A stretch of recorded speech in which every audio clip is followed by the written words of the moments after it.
there now. Okay, cool. Righteous. Radical. Oh. But yeah, if it's like gets to a point where we run out of fun, cool things to talk about, then I'm just gonna put music on. It's perfect. Cool. My lazy method, at least as of right now. Yeah. All right, so tell me where those shows were at least that you were vending at, or like where they were, what they were. Yeah.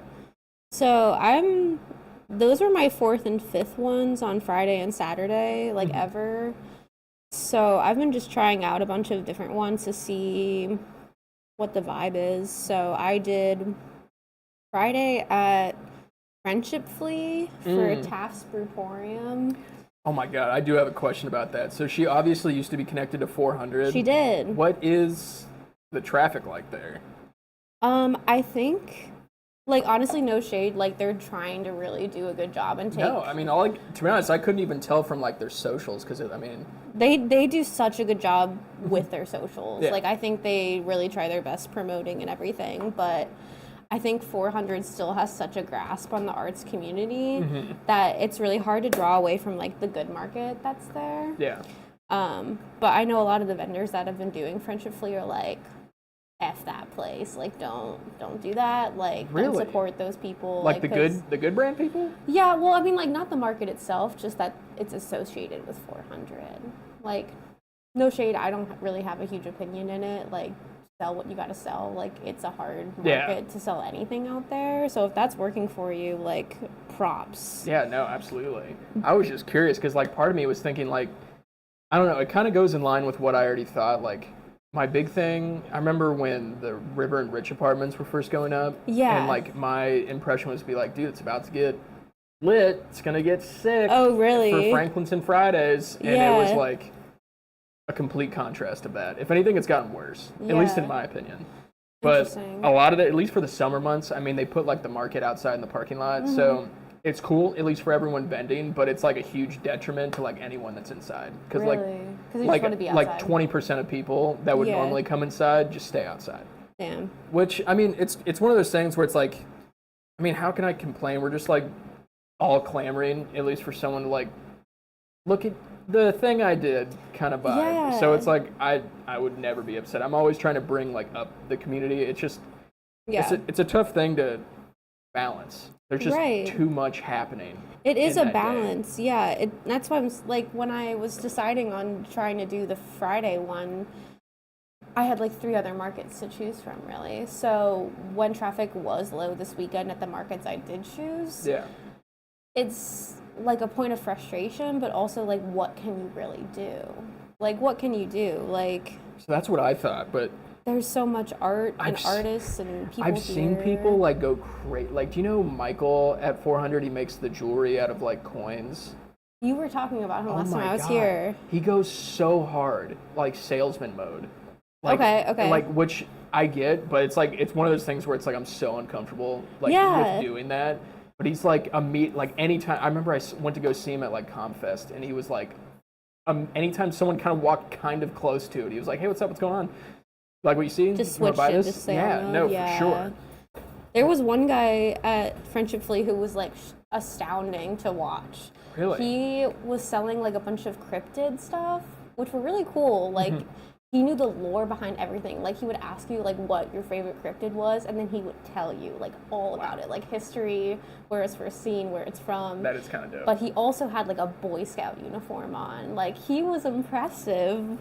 And I even like messaged him afterwards. I was like, it was like kind of cool to watch you like do your thing. He said he had been doing it since like 2018 or so. Damn. But he like even had only his 5 shtick. years. Yeah, no, that's fucking awesome. Oh yeah, and he like travels around. He goes to like alien conventions and like the Mothman show and everything. And I mean, it's just cool to see people find their niche. And like, I don't know, to me, it doesn't even matter exactly what it is, as long as you're like knuckle deep into like whatever you're doing and you're like totally passionate about it. I feel like it's always like admirable, and I'm like just attracted to that energy almost. Yeah. Just like to be geared up with whatever it is. For sure. Unless it's like reality TV or something, I just can't get behind that. Some people get really emotional about it, and it's just it's pretty awful to watch and listen to. People talk about it. Yeah. I feel like I don't know why it surprises me, but like anytime someone tells me they're like very into like Kardashians or things like that, it still always surprises me a little bit. You're like, really? But it's like, I mean, I know it's extremely popular. I just feel like I don't know, it's like the same people that like voted for Trump. They just like, they did it, but they don't tell anyone like about it or what, or like that they did that. It's like a little nugget of like surprise that they have hidden from you. Yes. And you find out and you just can't help but I be almost shocked feel about betrayed it. a little bit. It's like, damn, dude, I thought this was cool. You were The cool. Kardashians and Trump? What are you doing? So, yeah. breakdown, at least for me. Yes. If you have like a second to break down, at least with the piece that you're thinking too. Because Austin, I know, desperately wants to see it because he's going to be starting from scratch. Yeah. So I didn't know like he was going to be basing stuff off of what I was doing until I got here. Neither did I. I think he was the only one with that plan. Okay, cool. No, I love it. We're going with the flow here, No, right? absolutely. And I think that's part of the excitement, like with collabs, because it like kind of shows the team dynamic and like what weird things can happen. Right. Because to me, it totally made sense for Austin just to be like, no, I changed my mind. I didn't like this, so we're gonna do something else. And I'm like two or cool. 3 times. Yeah. No, Absolutely. yeah, for sure. And with printmaking, it's weird because I was just it's hard to like just kind of start something, just because of how many stages it takes, et cetera, et cetera. No, for sure. But with this, I kind of just was like, okay, I'm going to just start drawing like directly on the block. I don't know how it's going to end up, but I'm just going to have fun playing with it. Yeah, no, absolutely. And that's really what it is. And the more I've worked on it, I'm like, okay, like this image is too dense. Like, where is Austin coming in on this? And also, like, none of this is something truly planned, so he can do whatever he wants with it as well. So like, part of me was vibe. even thinking like he could do something like underneath and maybe like accents like over top too as well. Just like it's cut out up the image itself and like collage it together as well. Like, I know he's been working a lot with textures as well, so even if I print this on a fabric and he attaches it to canvas that way, like however he chooses to do that could be really interesting as well. Absolutely. Like, I mean, when I had Josiah on, and he was like, he's so interesting when he works to me, but he like was literally just cutting up vinyl sleeves and like just using paint as adhesive to the canvas with like vinyl, like record vinyls? Yeah, so like behind you, that's his little piece there, but like literally the covers for vinyls. Oh, sick. Yeah, he's very interesting to me. I appreciate his style. Yeah. And then Abby Hurst did the work on the left of that painting. This Same one? painting. Oh, yes. So that is at least one of the collabs, at least I'm thinking about. Or thought about. Yeah. Obviously it happened already. I know, knowing Josiah though, he's definitely going to want to keep working on it. Yeah. Yeah, that's, at least as of right now, at least collab number 2. That's very cool. So I'm hoping I can keep that train rolling, at least to get a bunch of people involved. Yeah.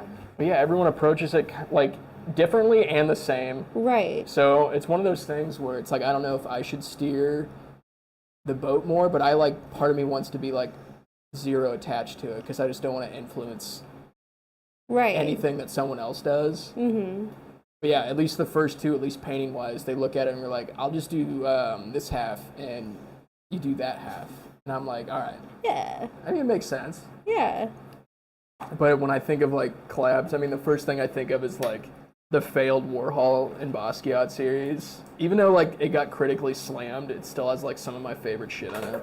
Truly have never seen those. What?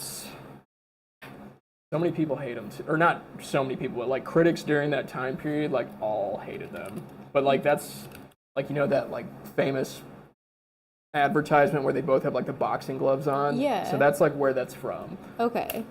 Did they hate it because they didn't get it, or like because? I mean, probably. I think they just thought it was like there wasn't. It was, I think, shallow water that they were dealing with. There wasn't too much of substance, at least in regards to it. At least that's how Arthur Danto kind of described it to me. But like this is theory behind it or something. Yeah. But okay. This was like one of my favorites, at least that they did. See, that like elevates Warhol for me. Yeah. No, absolutely. Like, I mean, other than his, like, piss paintings, I love those, too. Yeah, I've always been, like, kind of a Warhol hater just as a printmaker. He does some, like, really whack stuff in the printmaking world. No, that's fair. He also just didn't even do it either. He had someone else do it. Right. Mm-hmm. So, I have respect for him, but also I have my opinions about him. I feel like that's not necessarily what he wanted in the end game. I feel like he wanted to be famous, and the art was the vehicle for him to do that. For sure. All eyes on Warhol. Well, just like, I remember seeing, like, I don't know, like going down a K-hole of YouTube videos, and you see, like, I somehow landed on a late night interview with Andy Warhol and Edie Sedgwick, like the woman that was, like, in his movies and stuff during that time period. Okay. And it was, like, to a level where, like, he wouldn't even say anything. He would, like, just speak it into Edie's ear, and then she would say it. Oh, so he was trying to be... Yeah, he was like, thought he was real fucking cool. So yeah, that's how I feel about that. But, like, I don't know. I feel like the art I've been looking at recently is, like, everyone in their, like, fully comfortable stage. So, like, Franz Klein, like, would just paint, like, normal, like, portraits or just regular scenes. Yeah. And then he just went, like, full... bath salt mode and just went like all just black and white abstracts. Yeah. But I feel like that's what attracts me the most. It's like someone like in the brink of like losing their mind. Either creatively or just like internally, mentally. Yeah. Have you like looked into what causes that switch in these artists? Not exactly, at least from what I've found. Like I started Cy Twombly's book, but I haven't got to where like he fell off the edge yet. He's still doing fairly normal stuff currently. Yeah. Because I'd be curious, like, what pushes them off the edge?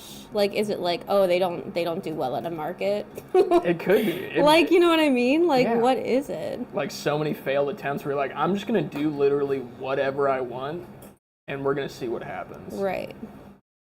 But I feel like once, maybe at least if you're that exposed into, like, the crazy world of whatever the art scene is, at least in regards to like investors and people that participate in that asset trading, I feel like I would probably lose interest in it. Yeah. That's what like kind of scares me with art. I feel like you hit a point to where it's like you make cool stuff and you're like liked by many, but the people that buy your work aren't necessarily thrilled about your work. They're just like, this is going to be worth a lot more in like 40 years kind of vibe. Kind of like getting to a point of being just like an art collector, but not like making an actual connection with the art, just like holding on to it. Because I feel like once, like even when like Basquiat got like famous, it wasn't, I mean, I feel like people liked it, but I don't know. It was like all these actors and things, I think that just thought it was something new and cool versus like some deep connection that they had to it. Not to like grandstand it, but... Yeah, no. I feel like if I ever got to that point, I would just be like constantly thinking about what I'm doing or if it's the right or wrong thing. Right. Like, is it the reason you're making it is for fame or to like connect with someone? Or if they're just like disconnected to it, like they're just making their own thing and like this is all happening behind the scenes without them. Like without the artist? Yeah. So like if... I'm thinking, like, so whenever, like, a man, like, I don't know, I'm thinking from a completely, like, conspiracy theorist, like, me looking from the outside in. Go for it. And part of me thinks, like, once certain artists hit that level, like, where they're just, like, a machine making money. Yes. Are they controlling the show, or are they just, they're going to Bonifacio? No, I don't want anything. That's tempting. That distracted me though. So, like, are they controlling that ship that is the money-making market, or you think they're encouraged by it at all, or are they just there? They're just like along for the ride. They're making their art, but like the whole like crazy, insanely weird thing that is like the high-level market, like crazy auctions. I feel like they're just not even attached to it. Like they're just like untouchable. Not even like them specifically, like the art that they sell. Yeah. like they're not even attached to it. So they just like make that art and then it shifts to like some gallery manager that has like insane connections. Yeah. And they're the one kind of pitching it to these individual dealers. Right. They're just like not even standing there representing it themselves. Yeah, like are they even attached to it? Does that persuade their like mental connection to the art, or are they just happy that it's selling in general? Right. I don't know. I was thinking about this earlier today and I was just like, I don't know what I would do. I feel like I would just like hate. I don't know. I feel like I would become like a full tin hat, full leftist and like hate capitalism in general. Yeah, so you would turn into J.D. Salinger. Mm-hmm. Yeah, you would fully like just move to a cabin in the woods and like hate everyone. Yeah, I just want to be Hunter S. Thompson in the desert with like too much alcohol and a bunch of rifles for some reason. Yeah. Why not? I don't know why I think about that, but I do. I feel like half the time part of me thinks about like why I'm thinking about it this way versus what I'm making in the art. I just think too much. I feel it. I just get in my own way. Yeah, no, I feel it. You gotta like ask these questions though. I don't know if I do. Gotta be prepared. What if you wake up tomorrow and you have all the followers and people are like, John. Dude, I don't. Fingers crossed, but I don't know. All right. So, any new tunes listening recently? I've been keeping up with my Creed. I'm keeping up with your Creed. But I found, like, do you know the band Good Hangs? Good Hangs, no. All right. Hold on, I'm gonna pause the audio real fast on our mic.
If I'm like in the same state of mind as I have been in the past and I'm like relearning these lessons, I'm like listening to the same music as when I was like listening and trying to learn those lessons the first time. That's fair. So, just like maintain that feeling that one time 5 years ago. Yeah. So like the other day I just woke up and like Title Fight was in my head. I was listening to a bunch of Title Fight all day. I don't think I've listened to them. Title Fight? What kind of music's that? Title Fight. They're like a really dancey kind of post-hardcore. Dancey post-hardcore? Yeah, they're kind of like, I don't know, like a Dancier Citizen, if you know them at all. I don't think I do. Let's see who Spotify says they're similar to. Insane Composure, do you know them? No, I'm going through this list. I know Tiger Jaw. I know Joyce Manor. Yeah. Okay. So they're like that era of music. Was that where you were listening to post-market? After these annoying markets? I was listening to it like a little bit before it. Post-market, I was just in a hole a little bit, but we're digging out of it, you know? No, that's fair. Yeah. I mean, I've been talking about this with literally anyone that will listen to me, but yeah, no, I'm down. Like, markets are such a weird thing for artists. I mean, artists who can do it, like, props to them, but, like, I'm trying to stick with it and, like, give it a really, really good try, for sure. But it's, like, kind of brutal. Like, is it the setup and teardown? Is there, like, beefs between people and tents? Not at all. People are all really nice. Other vendor to vendor, everyone's super chill. But, like, I've never been... You've done Franklinton Fridays, so you've had people, like, come in your space, interact with your work before. I haven't really had that, like, face-to-face interaction with people. and my work at the same time. So I'm really having to like get used to, I don't know, just like a lack of reaction or like a lack of like all the time. Like more than seconds of attention. And like just like a quick like yeah, and it's totally valid. Like I would be the same way on the other side of the table, but like being an artist and like being there like with your heart on your sleeve, like there, it can be like really brutal. Maybe I'm just a baby about it, but you know. So at least from doing it so long, yeah, I feel like the lack of reaction I'm kind of numb to and expect it. Okay. I would say what bothers me, it shouldn't bother me, but it does. But it's like when people are like, this is really good. And that's like kind of like that's the whole statement. But like there's really not much else other than that. Yeah. Which I don't know why. Maybe I'm like searching like this make you feel some kind of way? Do you think it's just like technically strong for what you like? Is it something like wallpaper where you're like, I like this? Yeah, are you just like giving it a like on Instagram like in real life and then scrolling on? Yeah. Yeah. So, but like in regards to people walking by or looking at it, I feel like I've just come to the realization that art is such a large scale and there's like half the people only like, I mean even me, I only like really I love like all art, but in regards to like what I like what I truly like is like a small fraction of what I normally see. Yeah. It's like one of those things where it's like, I don't love the Beatles, but like I respect everything that they did. Yeah. But like, I wouldn't say they're on my playlists a lot of the time. But so I just like, and to be honest, half the time, at least at 400, most of the people there are just there because that's something to do versus like, I like art. Yeah. And that's what I'm just coming to terms with. Like, I don't know. Like, I guess I haven't really interacted at many markets before, or I don't really have any friends that do it either. Mm-hmm. So this is just like my first really exposure to being like on the other side of the table doing it, you know? Did you do it last year at all? No. Really? So this is like the first year? Yeah. My first one was back in May. Mm-hmm. And like, I feel like very brave doing it. I don't know. That's what I've just been telling myself. No, it's huge. It's really big, at least for me. But at least to get like live reactions from people, I think it's nice. I mean, that's when I did 400, I was like 20 or something, and I was just like, I'm just doing it. Let's just do it. I mean, like, I'm like, if not now, like when? I don't know. Like, it's something to try. Like, art is such a weird thing to try to make money on. Such a vulnerable thing to try to make money on. It is. So. Because most people would be like, I don't like that. And I'm like, all right, cool, thanks. Yeah, me neither. Thanks. When I was almost done with it, I started hating it. So thank you for confirming that for me. Thank you for that. Yeah.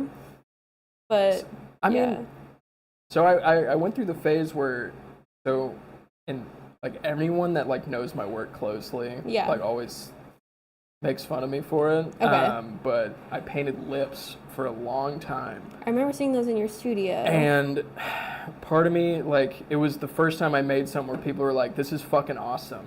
And then I was like, cool, so maybe I found the right thing. And then I just kept doing that. And then I had a few good years where it was like selling a lot. And I was just like, am I doing the right thing? And then it got to the point where I hated doing it. And then last year I decided, I was like, I'm never doing it again. I hate it. I hate it so much. Yeah. And it's weird to be in that weird spot where a lot of people do like it, and then I just am not fond of it anymore. I really enjoyed it when I was making it and when I was kind of figuring it out. Yeah.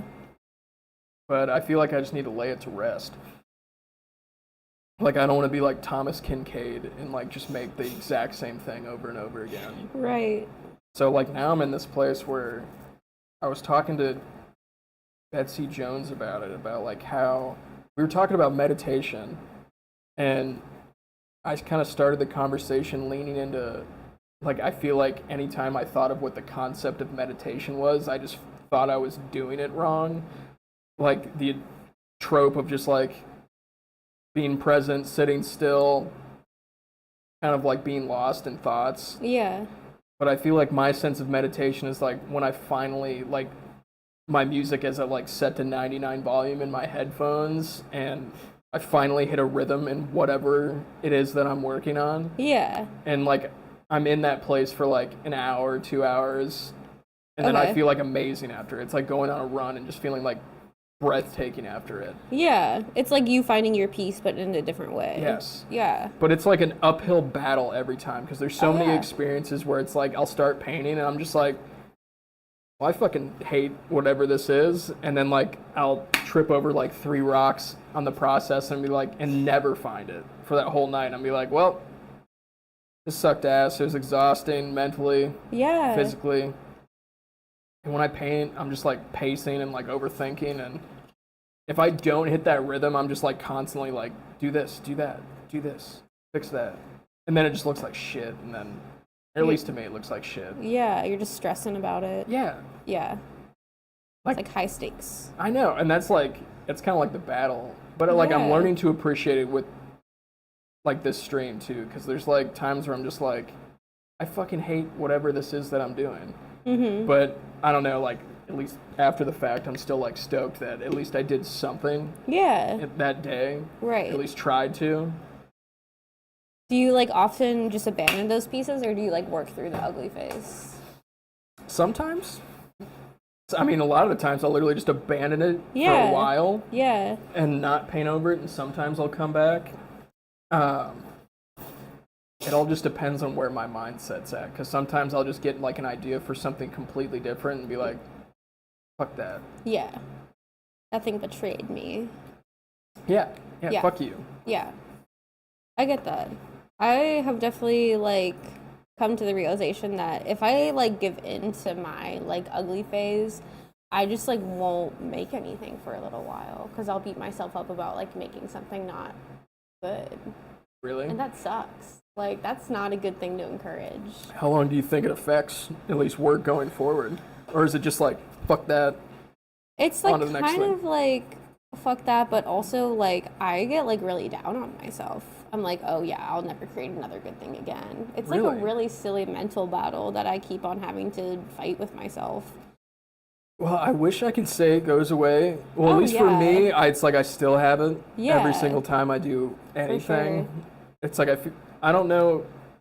There's some people that really don't have that like kind of imposter syndrome in the back of their head. Mm-hmm. I'm always admirable of it.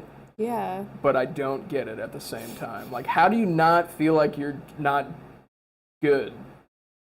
How do you not feel that way? Yeah. There was like one time in their life where like, I don't know, they like didn't get the participation trophy and they're like, I'm going to just be the best. And they know it.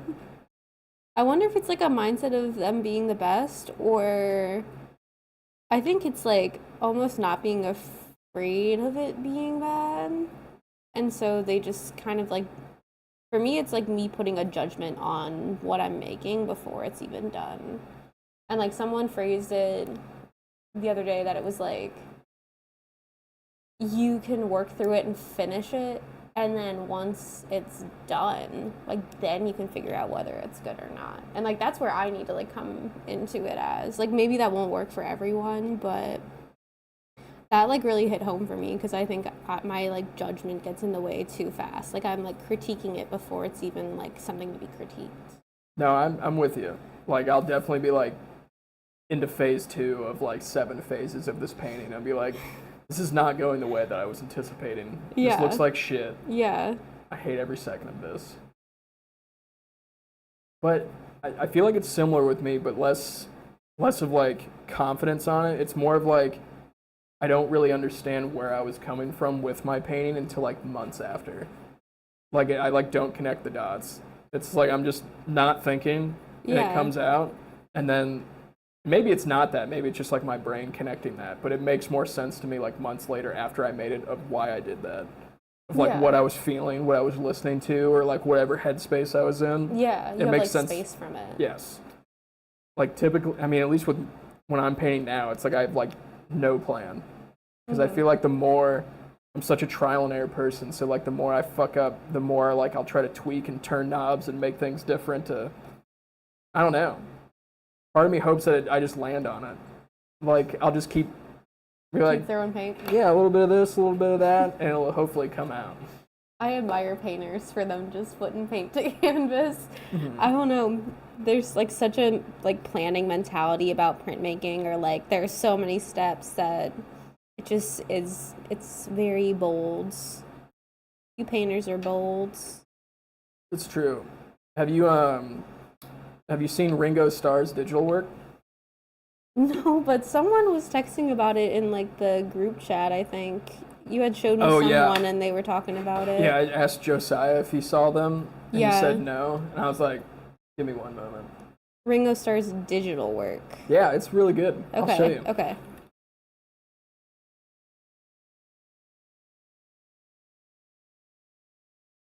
And okay, so like when was this made recently? Oh yeah. I'm 100% serious. He shows this too. Yeah. Does he do it with like a trackpad? He could do it with a mouse, as far as I'm concerned. I don't know. What did Josiah think of it? I think he found humor in it, but I can't tell from his ambiguous reactions typically. Yeah. Yeah, I was really moved by it, and I thought I would share it with the world. I mean, I can't stop staring at it. I relate to that. I feel blue sometimes too.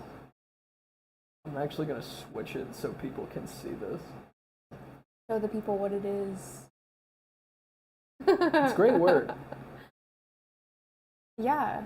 Yeah, look at that. Those look like people. $6,000. Wow. See, that gets to the point where it's like in that genre of like he knows people, people know him, people know his work. So yeah, like whatever's out there, people will want. And you could just say you have like a Ringo Starr painting. Yeah, this is a real photo. Wow. Yeah, so I don't know where his mind was at with it, but I do enjoy thinking about him taking time to make this.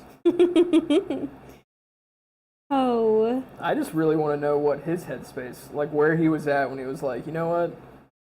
As like such a cultured man traveling the world playing music.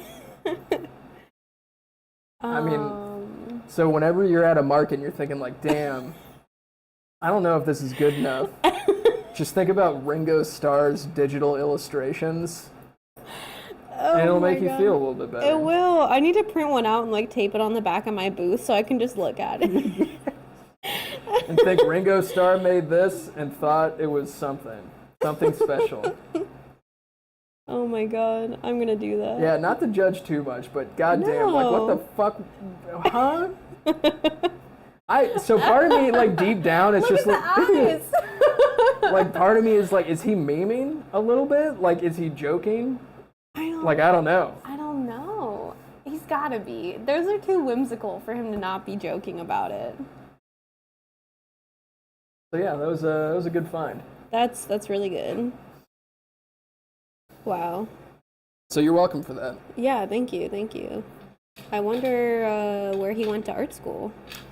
Probably like the tutorial section of Microsoft Paint. Oh yeah. He loves the bucket. But me too. I love the bucket.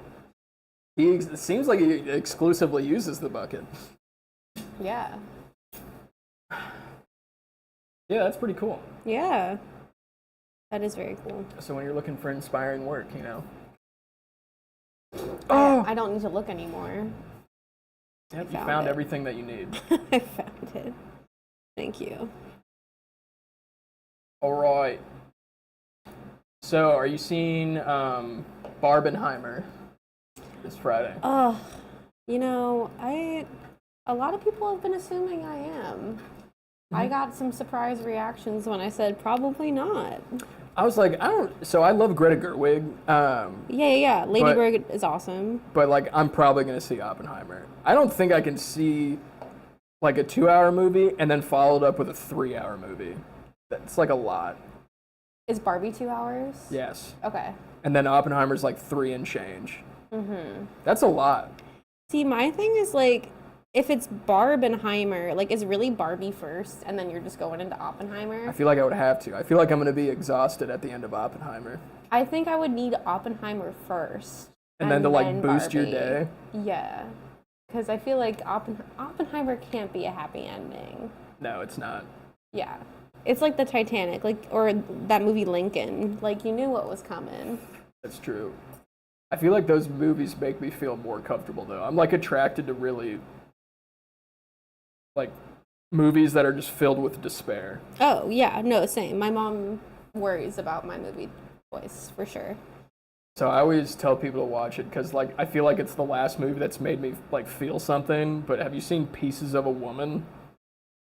I don't think so. It was, like, super slept on.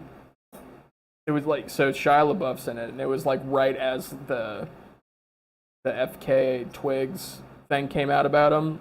So, like, I don't think anyone saw it. But, like, he's, like, the side character for all that.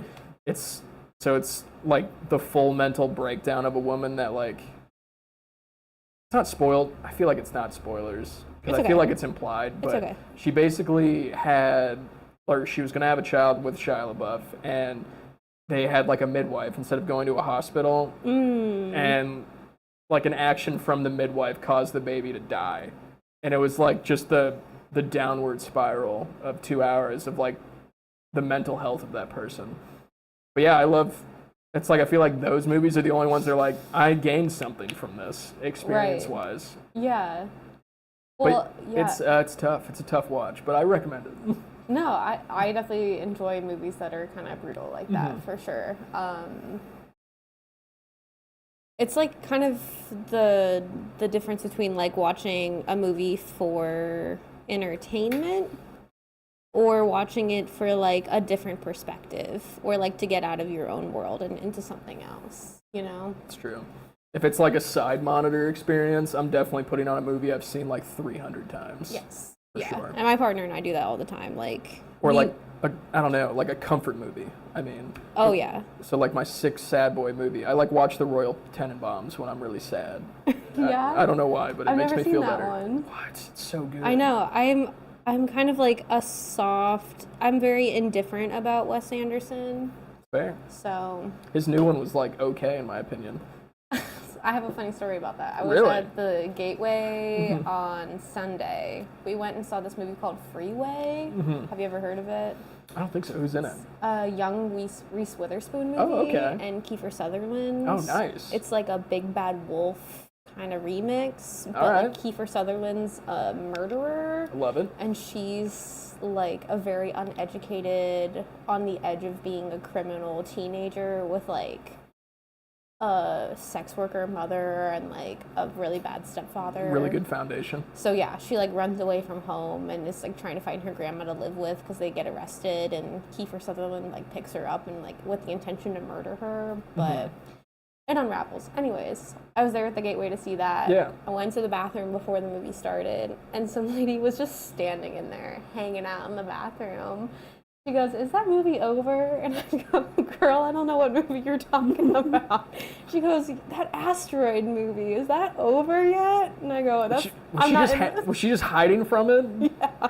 Oh, man. She did not want to go back in. Damn. Yeah. So in my opinion about it, it was not bad. Okay. But it felt like it was Wes Anderson like troping himself. Like imagine like a young filmmaker trying to make a movie like Wes Anderson. Yeah. That's what it made me feel like. So it was like just like the Wes Anderson TikToks. It was like his movie. B-roll. Like it was like him putting the least amount of effort, at least into the writing in my opinion. Interesting. But like the colors are great, shots are great. Because like it seemed like my aesthetic of movie. It seemed like, I don't know what it's about, but it seemed like weird, campy sci-fi desert town. Yes, there's like a full alien landing in it, and that sounds so cool. Okay, and it was the alien landing itself, because like aliens. Well, I know you like their E.T., right? Design was so weird. Okay. And like it landed, and then everyone there is just like not reactive, just like staring at it, just like. And it just took this rock and just left. What? And everyone was like, "Oh, that was weird." Yeah. Like no crazy reaction at all, but the whole movie was set up like a 3 or 4 stage play. Like that's how it played out. Okay. Like, I feel like Wes Anderson just wants to direct plays, but they give him money to make movies, so he's going to do that. Right. He's, like, combined those efforts a little bit. But it was good. Would I spend another $10 going to see it? No. No, yeah. Probably won't watch it again either. Yeah. See, like, I fell asleep during The French Dispatch, so... I have not watched that one yet. So that's a good review. So I'm pretty excited about jumping into that one. I do fall asleep pretty easily, but... Well, I start a lot of movies at like 12, and then like I'll just fall asleep. Yeah. And then, yeah. So don't take that to heart. Sorry, everyone who loved The French Dispatch, but... Well, I love Timothy Champagne, so I was like, I was giving it high hopes. Timothy nepotism? Yes. Oh yeah, who is he? Is he a nepo baby? Yeah, but like not a baby. He's a nepo nephew. Really? Yeah. Who's he connected to? Like some producers. They're produced. Kind of checks his out. His aunt and uncle are producers of stuff. He hasn't tried out for a part in like 9 years. Like, so he just does an audition, he just gets offers? That's pretty dope. I mean, to be honest, he's really good too. He is good. So it's like, in my opinion about nepo babies, is like, I feel like you definitely have way more of a chance of getting that opportunity. Yeah. But there's so many nepo babies that get that opportunity and they just are terrible. So it's like, you can be in that position, but if you're not like kind of talented, you're just like fucked. Right. Which I don't know. I can't even remember her name right now. Who plays Wonder Woman? She's like Gal Gadot. So like, I saw Wonder Woman, and that was like, I don't think she's a nepo baby, but it makes me think of this. I thought she was cool in Wonder Woman. I think it like who she is as an actress made sense for Wonder Woman, like kind of foreign in like this new environment. Mm-hmm. Man, I saw her in some different things. Dude, she's really bad. Really? She's like incredibly attractive, which is always a bonus, but yeah, it's just so bad. It really takes me out of like whatever that she's in. And I was pretty surprised. That's unfortunate. I know. I was like, that's a bummer. Yeah, she was pretty good in Wonder Woman. Yeah, like I think Wonder Woman, like it was like made for her almost. Oh yeah. But like I remember the only thing that threw me off was that like she didn't in Wonder Woman is that like she didn't tweak her accent to like everyone else's accent for that planet. She just like did her normal accent. When she was on like the Amazonian planet. Yes. She just like spoke how she normally did. Well, yeah, they all had British accents, though. Like, that was just handled weirdly in general, wasn't it? Yeah, it just didn't make any sense. I was like, what is happening right now? A DC movie is happening. That's what's happening. True. But I love DC, so it's okay. That's not shade. That's not shade towards that. I feel like DC... Did you watch the fucking Peacemaker show on HBO Max? No. Actually pretty fucking fun. Okay. Highly recommend. Okay. I didn't think I would like John Cena this much, but John Cena's fucking awesome. Well, I love it. I've loved John Cena since the Fred movie, where he was Fred's dad. I haven't seen that. What is this? Do you know what Fred is? Are you talking about like that shitty like YouTube guy with the high pitched like Alvin and the he was Fred's dad? In Fred 2, I think. Or in Fred the movie. He was Fred's dad. Oh my god, he was. Jesus Christ. He was really good in it. I remember his performance more than anything else. Is he not? Wait, is he like the wrestler in it too? I didn't remember him being shirtless so much. That's all I'm seeing is shirtless pics. He's like a really good dad in it though. He like gives him a hug. Okay. He's like exclusively shirtless in this movie. Yeah, but he's like a supportive dad. Like his kid's weird. And he's like, you know what? You need to toughen up, but also I love you. You know? Dude, he really is built like an action figure. It's amazing. The below the knee jean shorts too. It's just like an incredible staple. I hope never goes away. I think he's constantly wearing knee pads too. He's like ready for action. They were just like, what do you need from me from this role? And we're like, we don't just be your normal self, dress the same exact way as if you were getting on the canvas in WWE, and this is going to work out for us. Is that what they call the ring, the canvas? Dude, yeah, they're all like canvas mats. Ow. Yeah, with springs in it and shit. It's like a canvas trampoline. That sounds like really bad rug burn is in store. Dude, and that's the thing, I feel like that's the least of their concern. Despite it being like choreographed, they're all like I guess WWE's not bad, but if you look at like back, freaking Breesius Wavy, he was showing me videos of like backyard wrestling of people like using like stapling nail guns on each other and like smashing like fluorescent light bulbs and shit on people. I saw one guy jump onto a trampoline of barbed wire. Is that the same genre? Yeah, that's the same ballpark. Yeah. I'm like, is it worth it? Like, are you even making money from this? They just love what they do. I would just want to be John Cena. I definitely did the John Cena wave, ironically, a lot. Like the can't see me? Yes. Yeah. Way too much. Yes. I think I did that before I knew who John Cena really was, and I think that's really funny of me. Well, like, I even did it, like, from what we were talking about earlier, like, because we'll have people, like, walk by the studio and just be like, and just keep going, and I'll just be to Austin, just like... See, this is why I need coping mechanisms for, like... That is true. Yes. Having someone there to be like, I fucking hate this right now is definitely nice, for sure. Like, this is awful. No, I have an amazing partner who has been there with me through it all, but also, like, I'm kind of internally panicking a little bit the whole time, so it's hard to be like, tee-hee, when I'm, like, locked in my own prison. I love this, yes. Yeah, but I just need to be more aware of it and, like, be better about it. What is, like, the most memorable interaction that you've had at a booth, good or bad? Preferably bad, because it's funny, but I'll take good, too. I'll give you a funny one. Okay. So I made these canvas patches, and I made one of like a possum head screaming, because I'm possums. Dude, I love possums. Screaming internally, you know. I live in Franklinton. They're like everywhere. They're everywhere, yeah. Yes. They are keeping our tick population down, is what I've heard. But this guy I trust it. told me differently. He told me differently. He was very adamant about it. Damn. So he walks up with his wife and goes, "Oh, babe, I think I need this possum patch for my golf bag." Nice. And I was like, is this guy like hitting possums with golf balls? Like, that was my first thought, is like, this guy is like driving range at him? Yeah, something. But no, he apparently has had this fixation for the past year of his life to publicly tell people, like, possums don't decrease the tick population. Did he explain why? No, but he said he had the scientific proof for it. He just had it? Yeah, he, like, did one of those friend PowerPoint nights for his birthday, and his was about taking down possums' good view in the public eye.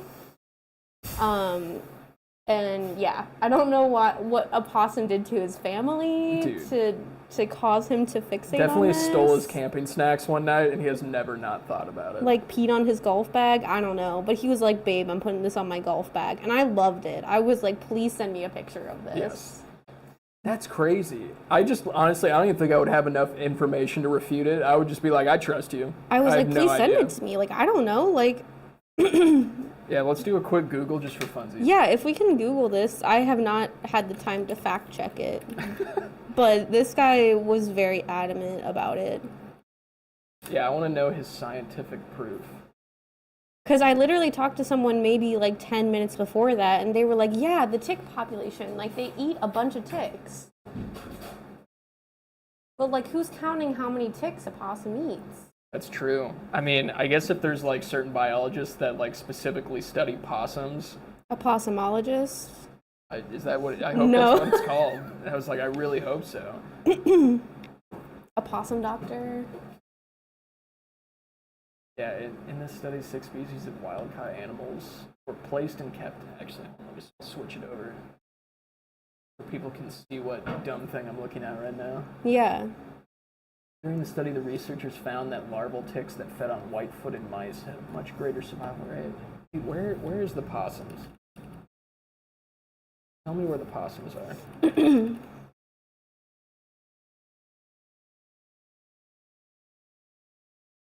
Yeah, they're often quoted are friends because they love to eat ticks and will keep your property tick-free. Okay, so that's the myth, I suppose. See you, man.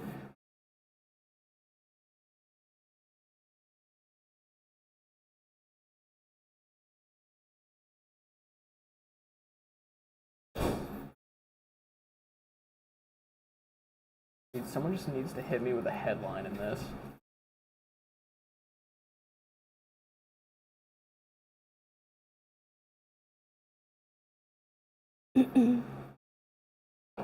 I need a TLDR. Truly.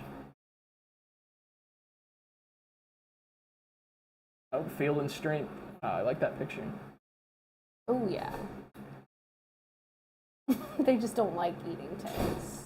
Yeah, so I guess it's like they're not go-to. I mean... Yeah, so it was a study traced back to August 2009, published in the Proceedings of the Royal Society Bee Journal. 2009. All right, so they put a bunch of these wild animals into cages and then inoculated them on their heads with 100 larval ticks. Okay. Let's see, squirrels and the half-dozen opossums in the study seem to rid themselves of most of the ticks, allegedly killing 83 to 96.5% of the ticks, with the opossums on the higher end of the scale. From these numbers, people... Okay, so this is what... Is this the study that was for them?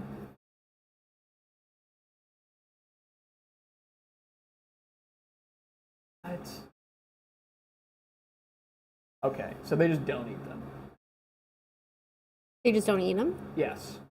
So apparently there was another study that actually went into, like, the microbiome of tick stomachs to find no evidence of tick larvae. Man, what a passion. He's out here, like, giving out the truth to people. He gave it to me for free. That's true.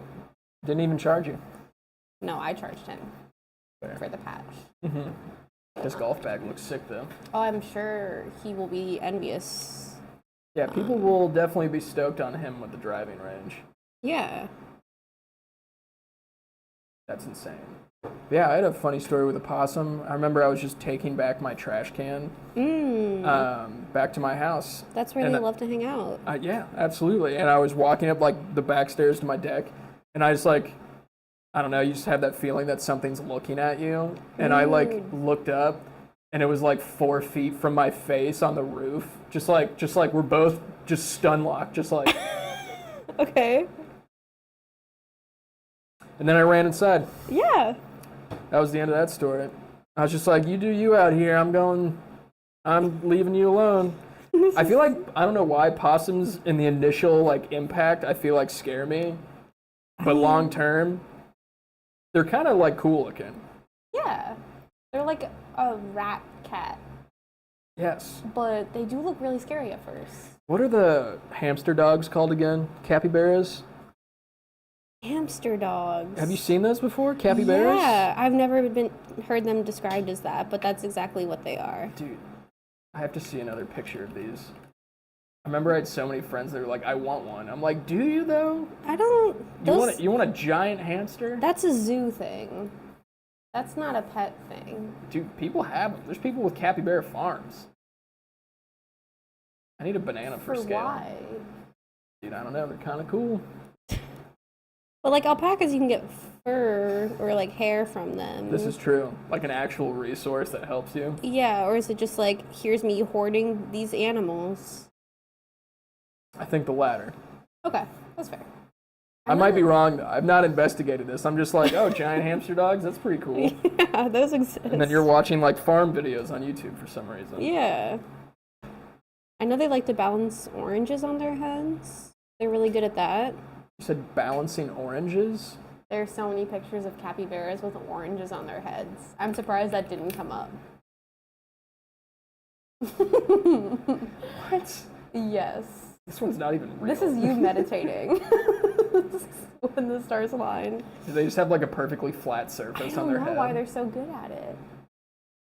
Or if it's just the same one over and over again. Like, why is there multiple instances of People love this concept. My friend has this tattooed on her. A capybara with an orange on its head? Yeah. Yeah. Do they like capybaras I think and oranges? I think they just really like animals. That's fair. Do they want to sink a sanctuary deep down? I kind of want I don't know. They do kind of have like a cat, 2 cats, a dog, and a bunny. So they kind of have one.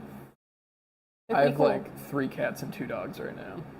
It's a lot. That's a lot. It's a lot. That's impressive. 2 of the cats, though, are like outside ones that we scooped up. Okay.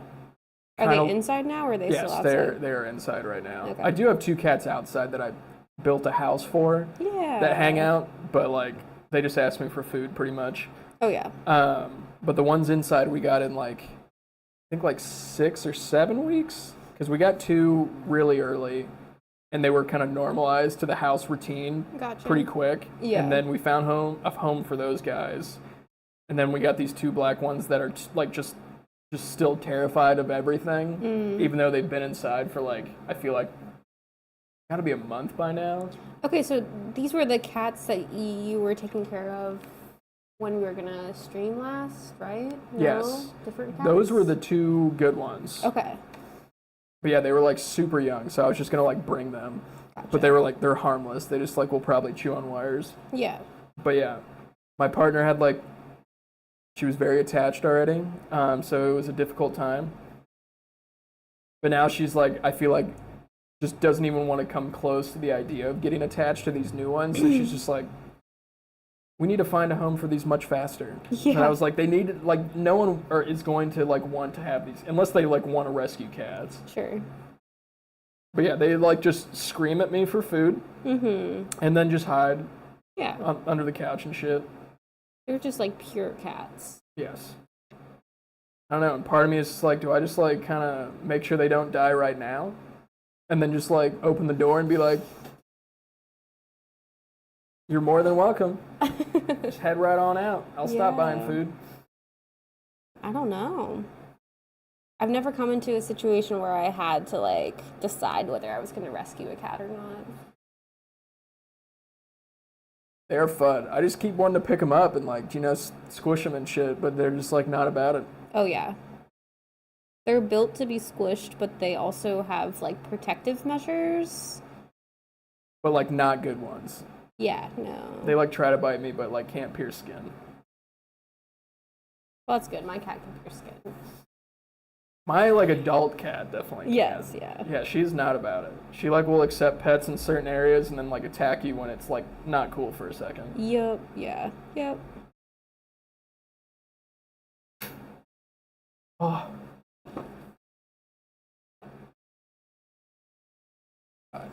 That fan all right? Mm-hmm. I'm like, do you need some fan? No, I'm good. I want you to have the fan. I'm like swamped right now. Oh, thank you. Dude, so any markets coming up? More planned? None planned at the moment. I'd like to try to do the Friendship Flea. They have one in Clintonville, but do they do it the same time as like the farmers market? I don't know. I think it's a Sunday, so maybe not. But I'd like to try to do that one because I've heard that one does have a better turnout and better attendance, and I feel like there's like a little bit more cash flowing around in that area too. Yeah. To spend money on like things. Right. Yeah. Goods and wares. Yeah. So I'd like to try to get into that one, but I really don't know what like the timeline of that will be since I didn't get in when like everyone was accepting applications and such. So I'm kind of falling in where I can.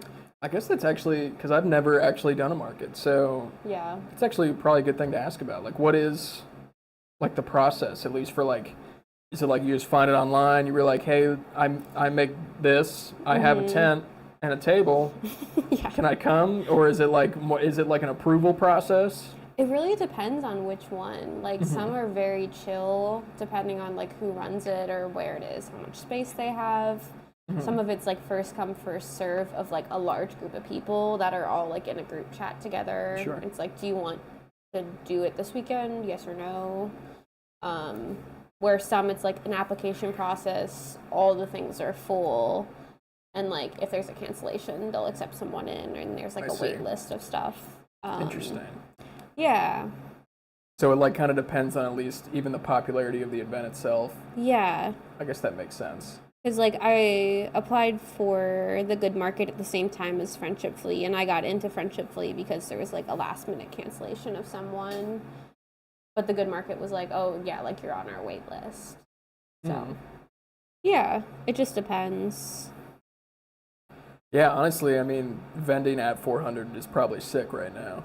Yeah. Because it looks like it's popping out there. And then, like, I'll see, like, a handful of people come in. But, yeah, that's what I was curious about. Because, I mean, my partner started making stained glass. So she was kind of, like, looking into, like, getting into, like, markets and stuff like that. Yeah. So I was definitely curious. Like, I figured it was just, like, some type of, like,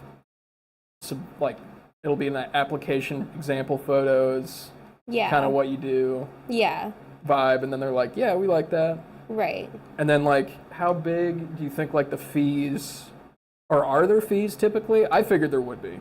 Yeah, there definitely are fees, which is what kind of sucks is, like, if it's slow, you have to, like, really try to make that back to even get into a profit margin. Yeah. So for Friendship Flea, for a 10 by 10 booth space, which they don't give you anything, they just, like, give you the space. You have to have, like, the tent, the tables, everything. It's like a dead body chalk line, like, you go in this. Yeah, it's like, you're there. Good luck. It was $75. That's not terrible. It's not bad. I know booth fees, like, at the Columbus Art Fair can be, like, hundreds, if not thousands.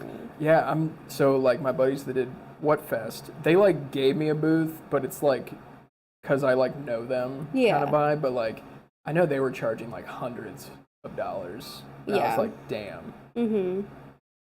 But then I did one, like, at Ace of Cups that the booth fee was $15. Oh, shit. Hell yeah. Well, they serve, cool. like, drinks and, like, other stuff, too. So, yeah, that's, like, actually, I mean, bars should do that. Yeah. I mean, they can make it possible. I mean, Yeah. just for the idea of, like, selling a beer for, like, $5, it's, like, immediately covers that. Damn, that's, like, what is it, Punks and... The Punk Rock Pawn Shop. Yes. It was really cool. Everyone there is, like, super talented and really, really chill. Like, but it was just, like, really slow. Like, I don't think anyone was really coming in. It was a rainy day, so people were saying that the weather kept it away. A lot of the people who were there had done it before, and they said it was just, like, really slow traffic. So it really just depends on, like, people coming in the door. That's fair. Is there, like, a theme? I mean, I understand the whole punk rock thing, but would you say it's in the same line? Because I know the Witch Lab guys, they do a market too, and it's definitely, like, all within the same. Yeah. It's like people selling either darker style artwork or, like, bones. And like, resin. Yeah. I've been on the hunt for, like, I don't know what it's called. I know there's a name for it, but, like, you know, like the butterflies pinned. I've been on the hunt for one of those, but, like, I can't find one, like, at a market that someone does. I don't want to, like... Taxidermy. Yeah, but it's, like, I don't want to, like, buy it, like, on the internet. That's, like, less interesting to me. I went to a market at the convention center. This must have been, like, 2017, and I found someone there who had a bunch of them. And then one year at 934 Fest, there was someone there with a bunch of them. Really? All right. So there's a bunch of Halloween markets coming up. Nice. So I think you'll find That's what I need to subscribe to? Yeah. I think Witch Lab is having one that's, like, specifically, like, Halloween 2 days in a row. That's, like, outside of the stuff that they've been doing lately. It's, like, under a different name. I'm sure there will be some there. I mean, I love, like, I don't know, like, weird, like, have you ever seen that terrible movie, like, Dinner with the Schmucks? With Steve Carell? Yes. Like, I want one of those mice, like, like, so bad. Yes. I don't know why. It, like, doesn't need to make any sense, but, like, I just want something weird like that. Oh, yeah. I don't know do you watch Bob's Burgers at all? Of course. There's, like, one episode where they're, like, this one guy's trying to sell, like, his mother's house, and she does all these squirrel taxidermy. Have you seen that episode? Yes. They're all, like, the weirdest squirrel taxidermy. But, oh my god. That's great. Yeah, I feel like there needs to be more weird. Yeah. In Columbus. I think the guy who runs Punk Rock Pawn Shop, his name is Neil. His Instagram is Gnarly Neil. He has some crazy cool stuff. He's a really cool guy. Definitely punk through and through. Is he, like, retired punk? Nah, he's like actively He's punk. he's still in. He hangs at like Dirty Dungarees, of course, and like knows everyone. He's a really good guy. But he sells like he is the curio shop. He gave me this conch shell that he used dental bonding thing to like glue human teeth to the opening, so it looks like. Oh my god! Does it look like realistic? Yeah. Oh my I'll send god! you a picture of it. Yes. It's really cool. Yes. Like, that's so the shit I'm cool. looking for. He's like, "Do you want this?" Like, fuck yeah, I do. Yes, I do. All right. So is it?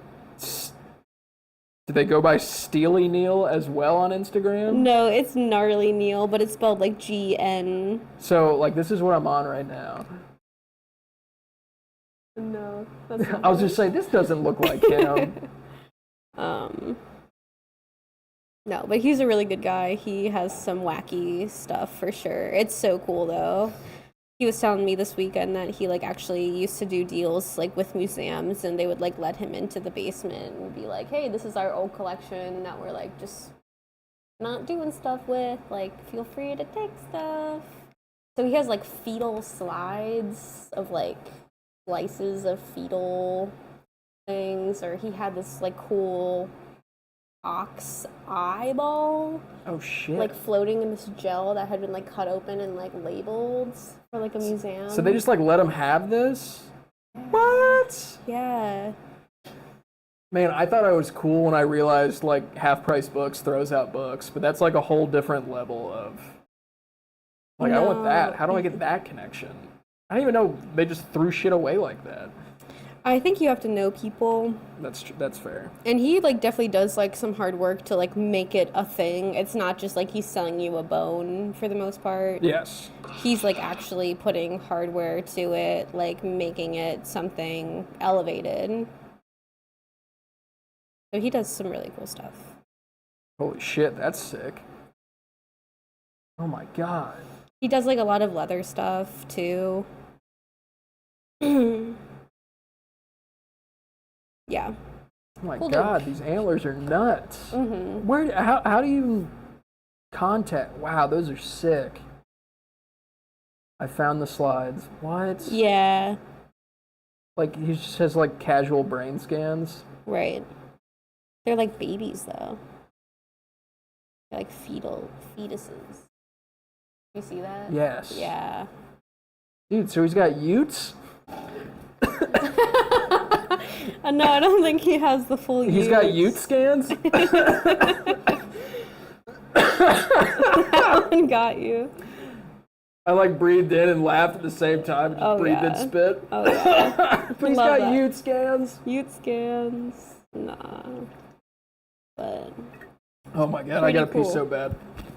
I'll be back. Okay. You can take the reins. Cool. Are our mics on? Oh yeah. Cool. Hi guys. Did you see John choking?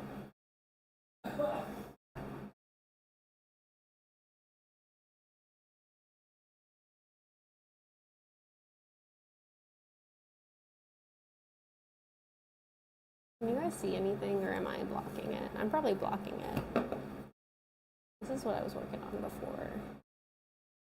So this is gonna like hook into this and be even bigger.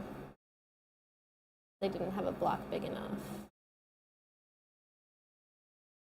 But yeah, it's all gonna talk to each other. Gonna link up.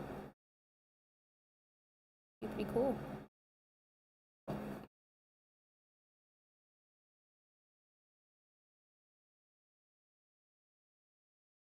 Get rid of that. Get rid of that.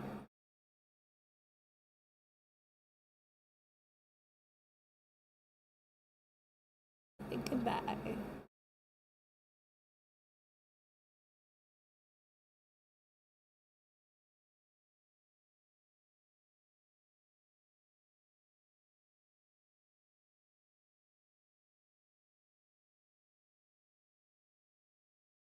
That won't be as weird. And so you hopefully won't be able to tell that that's where the line is.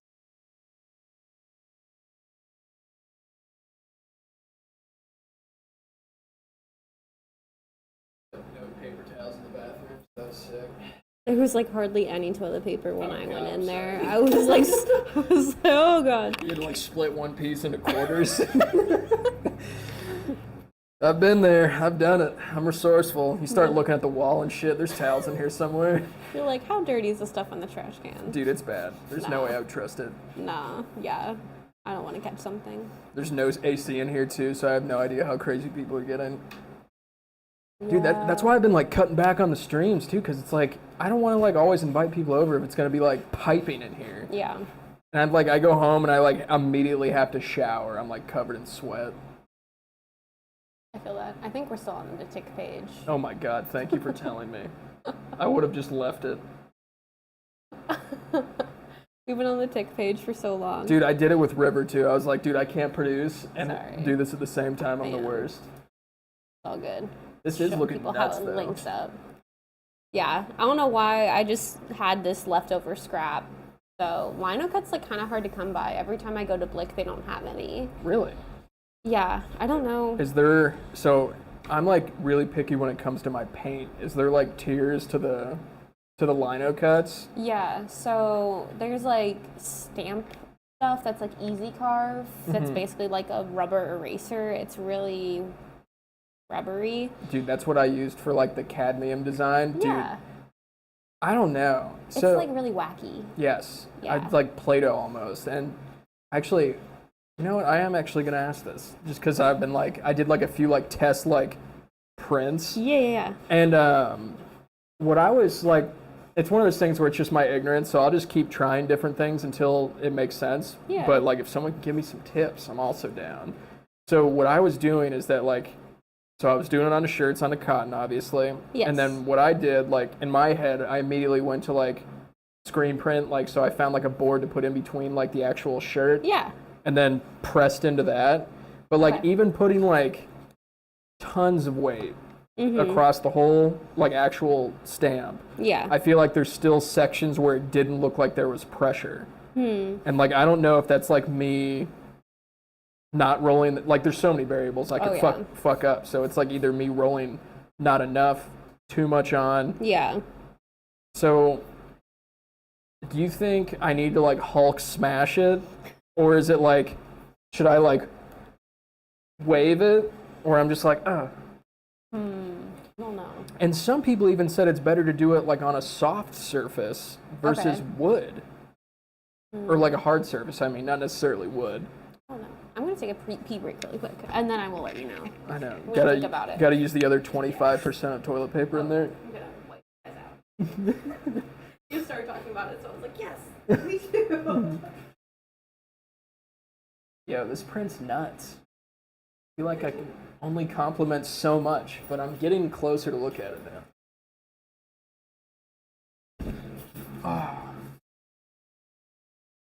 Oh my god, this fan's fucking incredible.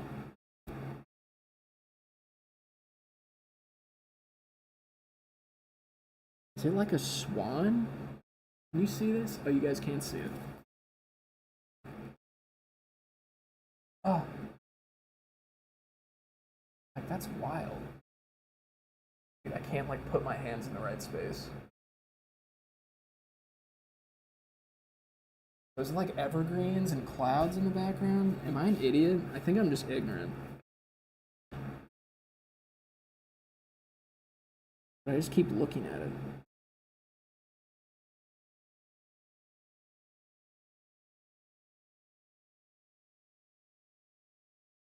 I don't know why, but I feel like it has the texture of like a whale, but I want it to be a swan.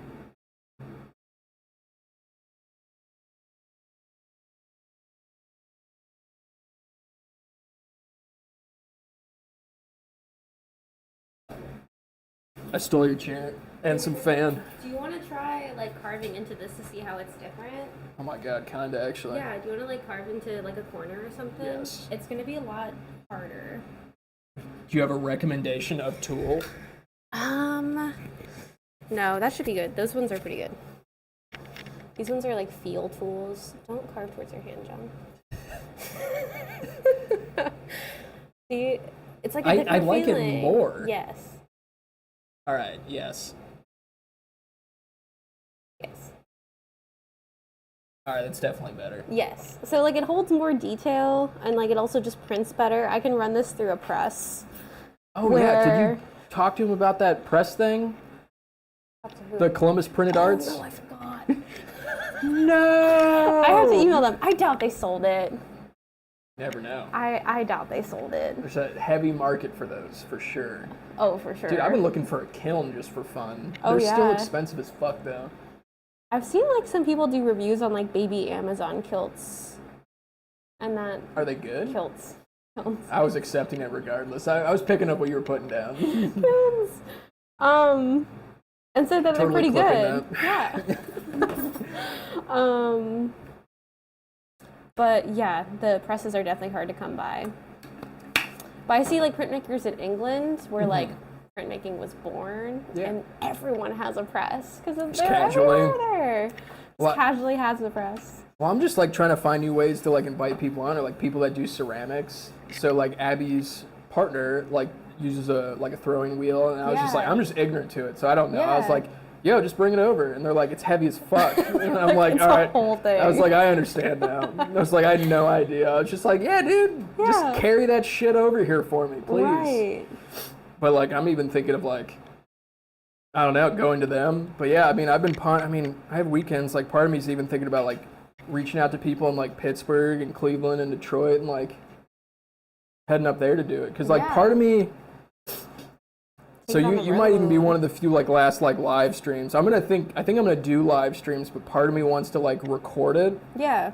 To like trim so I can still put music in. Yeah. I'm just like, I'm learning this all from scratch. So it's like me trialing. I mean, it's just like painting. It's like until I find something like I really like. But like, I mean, I'm still like putting people out there, but like I feel like if it was a more controlled environment, it would make sense. And there's less pressure to like, I don't know, fucking stay on the ball talking the entire time too. Right.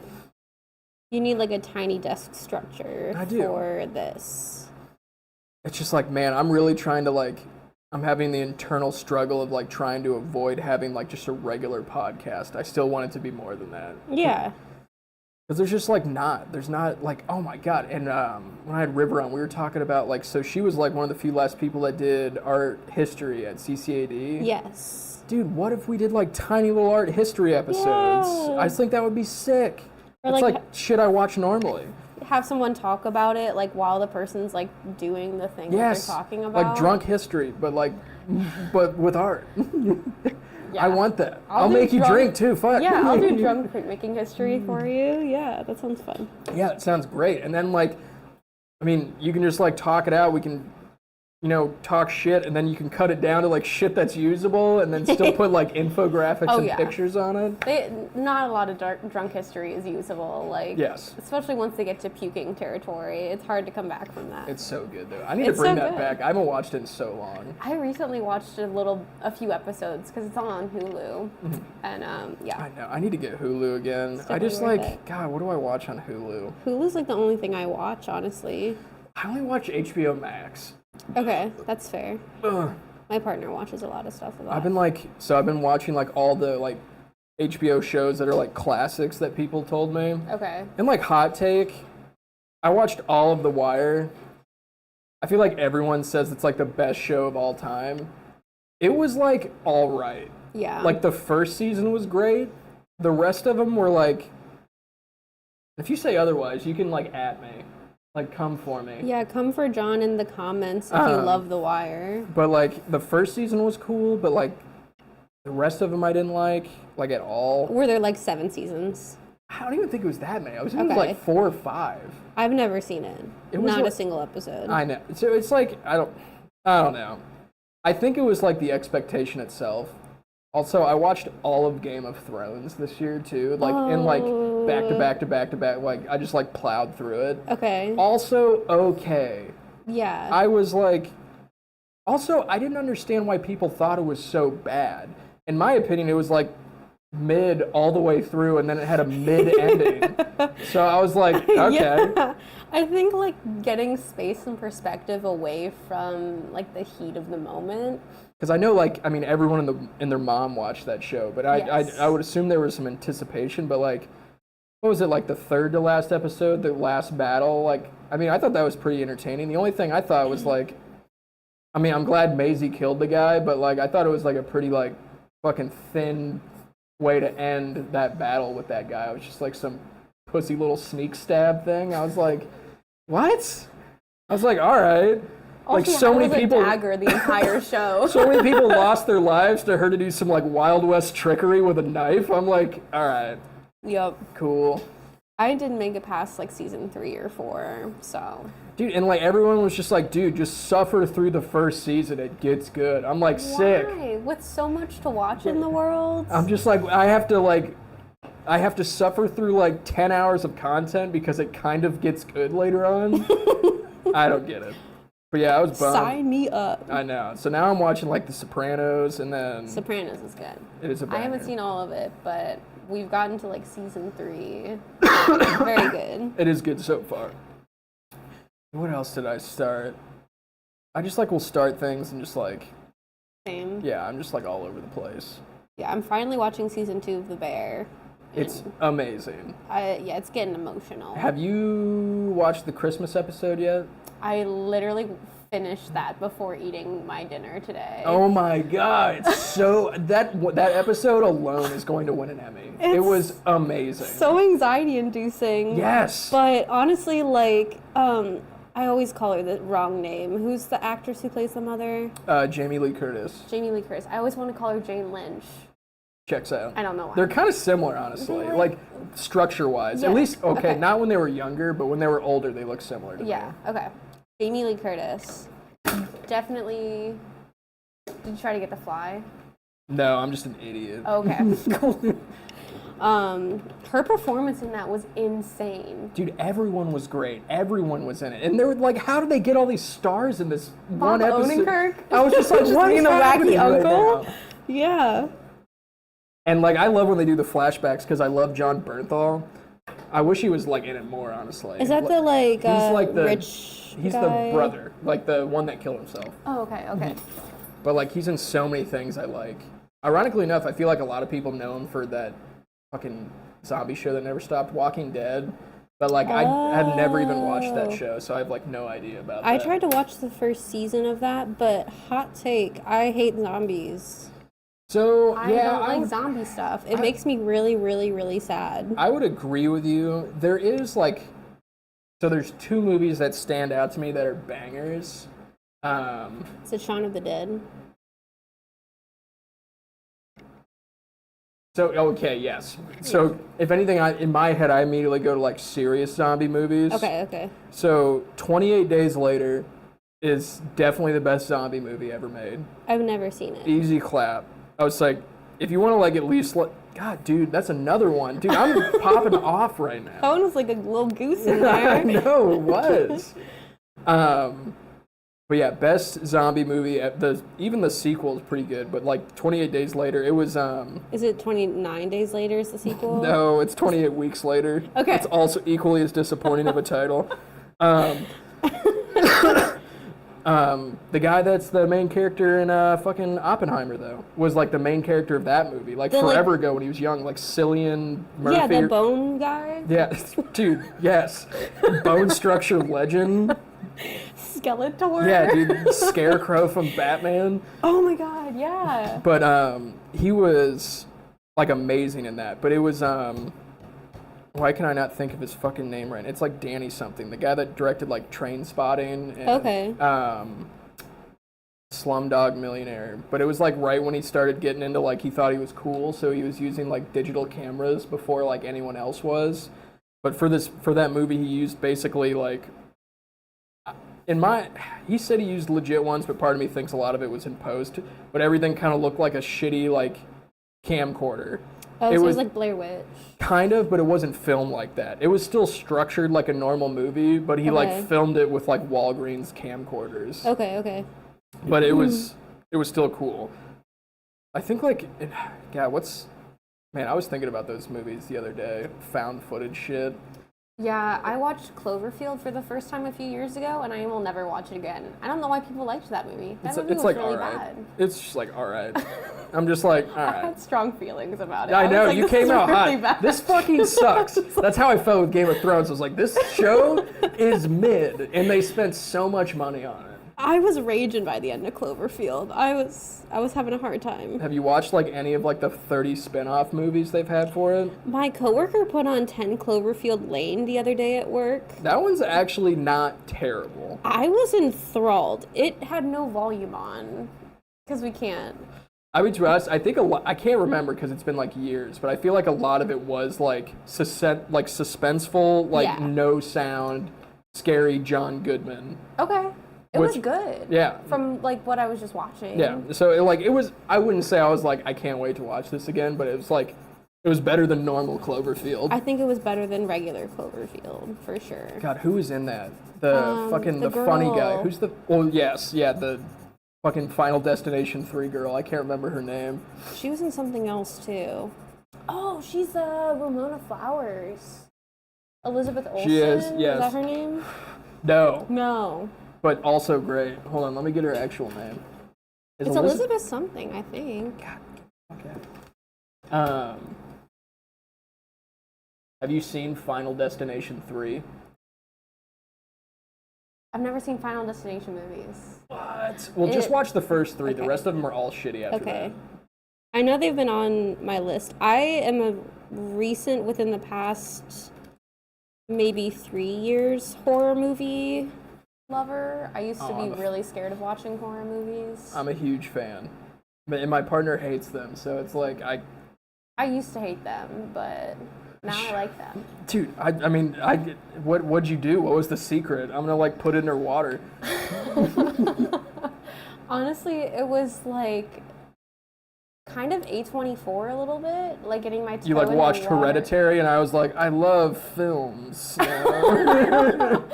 hate Hereditary. Dude, that scene when her head gets like clobbered off though is like oh honestly. God, when she saws it off. I hate that so much. No, I'm like immediately. So during Hereditary, like I know it was not intended to be funny. Okay. But like the teenager's face after he realizes her head came off was one of the funniest things I've ever seen. The sound effect for her head coming off? Like, come on. Just him like looking back and like just pretending that it didn't happen. Yeah. I'm like, holy shit, I relate to that so much. Yes. I'd be like, it didn't happen. I don't believe it. He just like went home and lay down. Yes. Mary Elizabeth Winstead. There we go. Oh my God. Yeah. That's what I love about people though. It's like they watch like Midsommar and they're like, I'm actually a huge film fan now. I already downloaded Letterboxd. I have access to the Criterion collection. Yeah. I don't even own any copies, but I have the subscription. Yeah, I'm not a big Ari Aster fan, but I haven't watched the new one. I've been hyped about it though. Did you watch it? Wait, did we talk about it? No. Oh my God, is it crazy? It's crazy. It's my favorite one of hers because it's so wacky. Yeah, don't tell me too many details. So funny. But like I've been like trying to keep it so ambiguous because number one, I watched the trailer and I was like, I literally have no idea what's happening. Okay, the first half hour is really anxiety inducing. If you can make it past that, oh, easy clap. You're yeah, no, good. I love all like the Safdie brothers movies, so I like thrive on like not breathing. Oh yeah. Mm-hmm. I need those moments. Yeah. The first half hour is very anxiety inducing. It's definitely someone like losing their minds. If you can make it past that, there's actually some funny stuff. It's pretty funny. I love it because I've heard it was like just like a crazy. Like they just gave him like full. Like they basically gave him full budget to make like whatever he wanted to do with like all creative control. Yeah. I was like, that sounds exactly like something I would want to watch. It's definitely like a very surprising movie. I don't think I've ever seen anything quite like it. I don't think it's the best movie ever by far, but I thought it was the best of his other ones. That's fair. Considering that I hid for half of Hereditary, Midsommar made me cry for an hour. That was crazy. I remember I was really taken back when they jumped off the cliff and like it showed them like exploding on the rock. I was like, I wasn't ready for that, but I appreciate it. Yeah. Or just like them, like her sister killing her parents within the first 10 minutes of the movie. Yeah. Yeah. It's good times. Oh, yeah. Man. So, so I feel like I have the polarized view of this, but did you like The Witch? I love The Witch. All right, I'll watch it again. I've watched it twice, and both times I'm like, I'm missing something. That's fair. I like The Chess Queen though. What's her name? Yeah. What's she? Yeah. Whatever that Netflix show where she was good at chess. I can't remember her name. Queen's Gambit. Yeah. Yeah. My coworker put that on at work too. I watched that silently as well, and it was really good. You watched it silently? Well, it had no volume on. Did you have closed caption at least? Yes. Okay. Yeah. Man, that's like half enjoying a movie. What's her name? Anna Taylor-Joy? Yes. Yeah. Yes! Yes! She was also really good in the new Emma. I know it's like Jane Austen. I don't know if you'd be interested in that, but she's really good. Maybe. Yeah, I really like The Witch. I prefer Robert Eggers over Ari Aster any day, for sure. Yeah, The Lighthouse I think is definitely a banger. People kind of shit on The Northman, but I didn't mind it that much. I thought it was wacky and really fun. It was crazy. I was like, I thought he was just like, I'm just fucking making an action movie. It was when they started barking yes, in the cave, and that's like the only time Willem Dafoe was in the movie. Honestly, it was great. I just love Willem Dafoe, I think. Oh yeah. He just needs, I know he's like literally in everything, in sometimes the smallest roles, and it's always amazing. Do you like David Lynch? Of course. Have you seen Wild at Heart? Yes. I saw it for the first time recently. Really? Yeah, it was playing at the Drexel. Oh shit, really? Yeah. Oh, are they doing like a David Lynch thing? They were. Yeah, Blue Velvet's like one of my favorite movies ever. I haven't seen that one. Oh my god. But I love Kyle MacLachlan. So you've seen Twin Peaks? Mm-hmm. Of course. Yeah, we saw Fire Walk with Me at the Drexel as well. Also fire? What did you think of the new season? Because I got like 5 episodes in and just stopped watching because I was just, Same. I don't understand what's happening right now. Same. I was living alone and I got really scared, so I couldn't watch it. I was like, I just wanted more Twin Peaks. Yeah. And I don't know what this is. Yeah, where's my like sassy jazz music? Yeah, it was just not like that at all. And like Kyle MacLachlan just like never came back. And I was like, I'm done watching this. I was like, who the fuck is Dougie? I don't care about Dougie. I want Coop. Yeah, so I mean, maybe I'll like suffer through the rest of that at some point. But I was just like, dude, I just don't want to waste any more time watching this right now. Yeah. Same. I think I made it about 5 or 6 episodes in, and then I was watching it during the daytime, and I was still way too scared to continue, so I never did. Man, what other... I actually still haven't watched his version of Dune. So good. It's good? It's better than the new one, for sure. I didn't hate the new one. I was just like, I feel like this is trying to be so serious. I mean, that's how it was very similar to the book. I read it that summer before it came out, so it does stick very true to the book, but I think they took too much time, like, getting there. I think the pacing was a little bit too slow for how interesting the book is. It did feel like a 3-hour epilogue, or prologue. Yeah. And I didn't think it really needed to be. Yeah, it was... Is it 3 movies? They're stretching out to 3? I would assume they they're definitely could cash grab as much as they can out of it. But I love Timothy Champagne, so I'm just going to keep watching him. And Zendaya. Did you watch Bones and all? I used to. The movie that came out with Timothy Champagne? It was like the cannibalism movie. I want to see that. Dude. Was it good? Yeah, I enjoyed it. I think a lot of people that was maybe the Gaspar Noé movie, right? Yeah, the dude that did Call Me by Your Name, which is also like an amazing movie. Very good.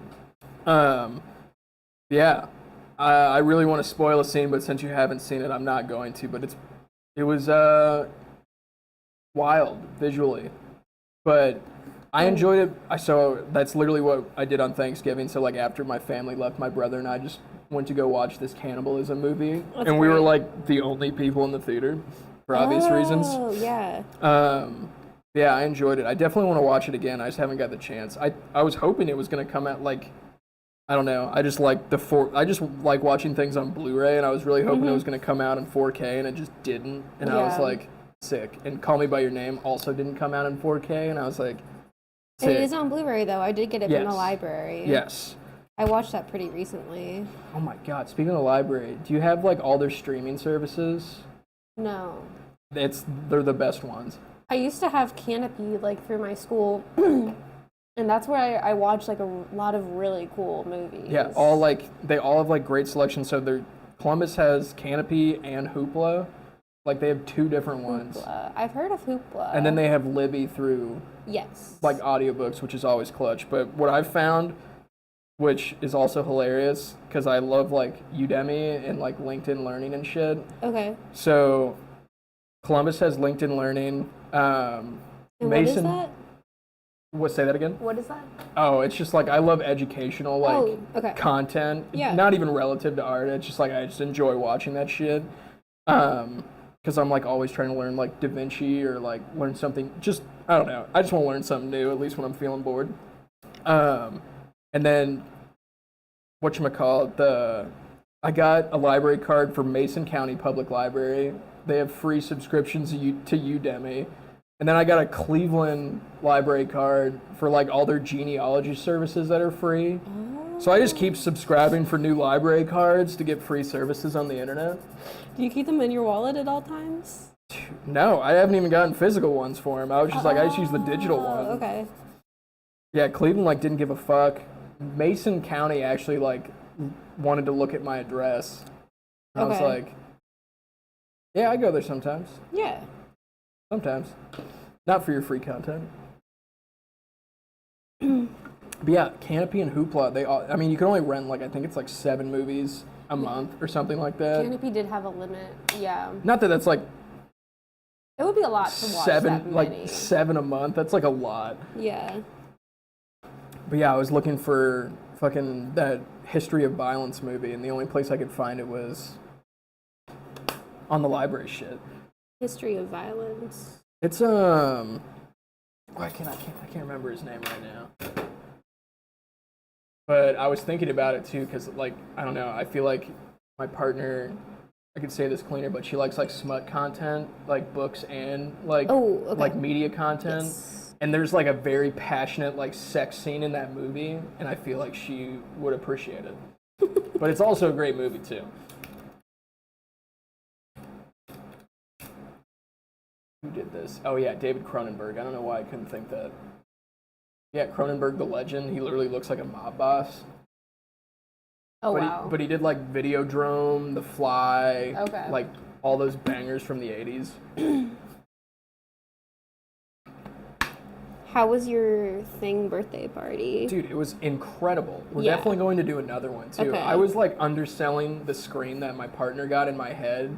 It's like amazing. That's really cool. I'm sad I missed it for sure. Like a really professional outdoor projector screen. I was like anticipating like if you've ever purchased a newer product for camera stuff, it's like the cheapest Chinese shit you can find, but it's like metal frame, perfectly stretched like glossy canvas screen. Very nice. It was amazing. And like I found like I got a cinema projector from 2009 at the thrift store for like $20, like before the thrift stores were like savaged by all the white people in Columbus, where you could like find things.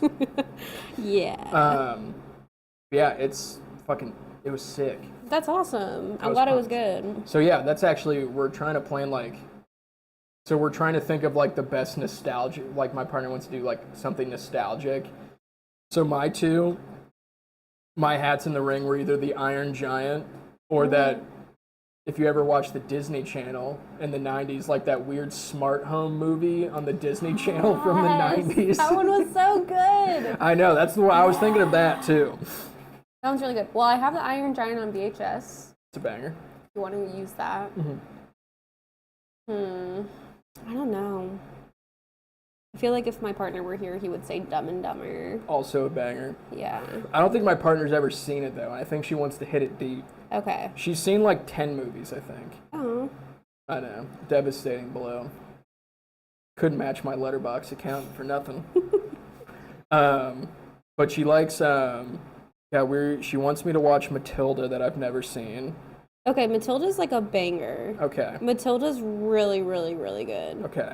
I used to watch it all the time. And then apparently, like, she needed to tell everyone that she ran into, but I've never seen the Goonies. And she like gave me a bunch of shit.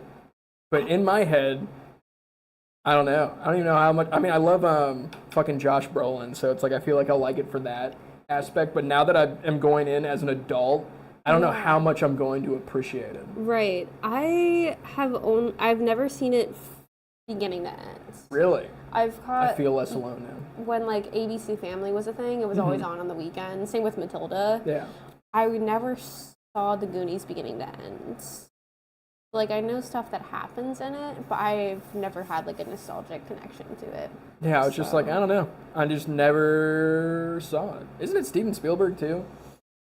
I think so. He was like involved in some way. His hand was involved in that project. The stunts or something. Okay, so he wrote it. And then Richard Donner directed it. Who did all terrible movies after that. Flubber's a good one. Dude, that is a banger. Dude, Robin Williams? Yeah. God, what was the robot's name? I don't know. It's like Mimsy or something. Mimi. Is it Mimi?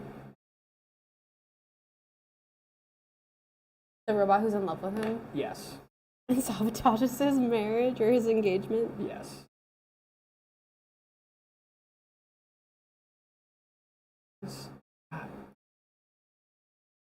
Trixie?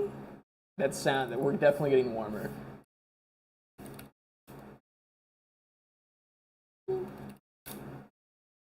Weibo. No, it's not. Not even close. Fuck. Weibo. That definitely makes sense. Okay, sure. Damn. I remember I had the toy for Flubber, like the dancing Flubber on the plastic pedestal. Oh yeah. Lit up. That was cool as fuck. Yeah. I definitely vote for Flubber. Yeah. Flubber's a good one. I definitely had that one on VHS. I definitely don't anymore. I have it. I have it on VHS for sure. Yeah, I have like a whole physical media shrine. I definitely don't have Flubber though, mainly because like I like having the VHS in like those like wall cabinets, like the wood ones, and like none of those kids' plastic ones fit into anything. Yeah, they're very chunky. Yeah, dude, they're always in giant fucking plastic. Yeah. But also, have you been to Asheville, North Carolina? No. Okay, so if you do end up going, which I definitely recommend, there's like the coolest movie store ever there, and it's called like Orbit's DVD. I love that name. But they have like a massive selection of like all like old movies, VHS like weird finds. They have like all the era movies, Criterion's, international films, Really? like all the weird shit, like that I've never seen anywhere like in a store. Really? And like they also sell them online too. It's also the jankiest website ever. But when I was there, because this was like, it shouldn't have been. Like we even went on a 15-mile hike through the mountains with my friends, but I swear this was like my favorite part. My partner found Andy Warhol's Dracula on VHS and snagged that for me. I was like, dude, what? Oh my god, that's really cool. I know. I was like, Jesus Christ, what a find. I mean, I really want to get Twin Peaks on VHS, like the whole box set. Oh my god, is it like $1 million? It's not too bad, but it's probably more than someone in 2023 should spend on VHS. That's fair. Yeah, they have like all the weirdest shit. What's the logo? It literally looks like a weed leaf and a TV with legs. I like it. Yeah, they have like all the international new shit that comes through, like weird independence. If I had money, I would open that in Columbus. Like, that's what I'm saying. I feel like, I mean, they're definitely not making like a ton of money, but they also have like fucking action figures and like tarot decks and like all kinds of weird shit in there. Right. Yeah, it was amazing going through it. I was like, holy shit. That's very cool. Yeah, I mean, I feel like you can always find them in like New York and like the big cities, but like Columbus definitely doesn't have something like that. Mm-mm. I know. I need like an international DVD or Blu-ray player or whatever now. An international one? Yeah, so if you get like movies that are like distributed in like Japan or like in Europe, you need like a Blu-ray player that plays like section like 7 or like 10. And there's not like there's like universal Blu-ray players, but they're like $400. I didn't know that. Yeah, so if you like try to pop in a movie like that's from international, just be like, I've tried. And it's just like, I don't know what this is, sorry. Yeah, I want to see how much they are actually. What a bummer. It's a devastating blow. So what movie did you try to watch that didn't work? It was like a blind buy from Play It Trade It, and I didn't even realize it was an international movie. Oh, okay. Can't remember what it's called, but I'll send you a picture. I still haven't watched it either. I was like, I'll get one of these eventually, and I just haven't. International Blu-ray player. Oh, region free, excuse me. Oh, they're not terrible. $150. Yeah. Yeah, I was pretty devastated. Some Yeah. people have told me I should just like load it into my computer and just rip it. That's what my partner would probably do. He would just figure it out. Yeah. So it's like I mean, if I just like hooked up a PC to my TV, I could do it that route. Yeah. Yeah, it was devastating blow. I was like, I came to this conclusion putting this in. I was like, everything's fine. Why are you doing this? Why you do this to me? This is just the same disc you normally play. That's a bummer. It was. And it's like one of those things too, because like I have saved up, like I have like the nice like $500 Panasonic like 4K player, and I was like all hyped on it, and I was like, I can't even play international discs. This is horse shit. This is not what I was sold. It is amazing now though. The only issue is though, it's like once you like go from like something like that to like once you start streaming like from like shitty content providers, you like immediately notice, and I like hate it always now. So now I just like have to feel like an asshole and be like, this doesn't look good. And What a film snob. Dude, I know. I'm literally like the Pooh Bear with like the fancy outfit on. I don't even mean to be. I like did it to myself. I've penalized myself. Yeah, nostalgia. I don't know if we're doing that next weekend. I have to like spend a weekend and like clear out 400 though. That's fair. Well, maybe I could do that during the day. Maybe not this weekend, but maybe the weekend after. Yeah, I was definitely sad to miss like the thing outside. It was amazing. That's pretty cool. I'm not gonna lie. It was dope. My partner went like so hard on like she made like whatever those. She made 2 charcuterie boards. Ooh. We made walking tacos. Nice. She made like 500 cookies because I told her I don't like cake. That's fair. Yeah, it's just subpar for the most part. That's fair. Yeah, And I've always been an ice cream cake person. She made like ice cream bowl Nice. things. Sundae Yes. things. And then yeah, she like made popcorn in a popcorn machine and put M&Ms in it for me. Nice. Just like 110%. I'm like, Jesus Yeah. Christ. It's like making me uncomfortable how nice you're being to me right now. Yeah, it was great. I definitely like want to do it more frequently. It's just like it's definitely always like I don't know. She likes to host though, so I know she like would do most of like the stuff I don't want to do. And then I can just like set up all the shit I like. Well, that's good. I would love to have people over to our house and like just watch through our film collection, but my partner and I are both like, people, what? Dude, it's true. Some days I'm not feeling it. Yeah.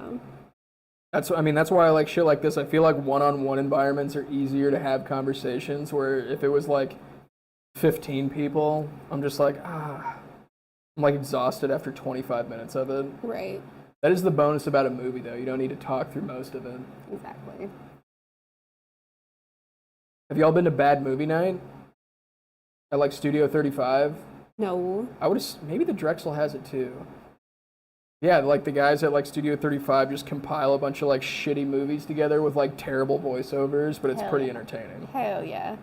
I think I was telling you about Red Letter Media last time I was here. I don't know if you have ended up watching them at all. No, not yet. No. Yeah, that's like all they do. They do like review modern movies and everything, but most of it is them like watching bad movies together and choosing like the best of the worst or stuff like that. That is true. I mean, I feel like my kick for the last year has been like 80s horror movies, like the worst of the worst. Yeah. That's like what I'm on the hunt for sure. Yes, if anyone's got some bangers, definitely throw them my way. Like what, for example? Dude, like any of them, like a shitty mall thrasher. Okay. Like, I can't even remember what it's called, but I watched it, but there was like these killer robots in a mall. Oh. Wasn't good. Yeah. But it was entertaining. Because I feel like that practical effects era is just so, it's either like good or it's funny. And like, It's a win-win scenario for me. And last time I looked, I feel like Prime had the best banger selection of them. Dude, and all the fucking, what's the camp one? Obviously not Jason. It was like I was like Friday the 13th? No, not not that obvious. Hold on. 80s. It's not like Sleepaway Camp, is it? That actually sounds familiar. It had like 10 sequels. It's got to be this.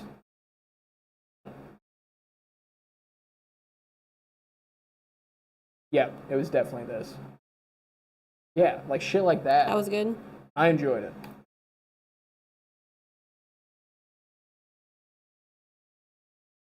Yeah, dude, shit like this. I want to watch this. I haven't watched this yet. The Slumber Party Massacre. Like, where can I find a collection of all these terrible things? Like, I went through like, what's the? I can never remember it. They made like Sergeant Kabuki Man, which is like one of the weirdest movies I've ever seen.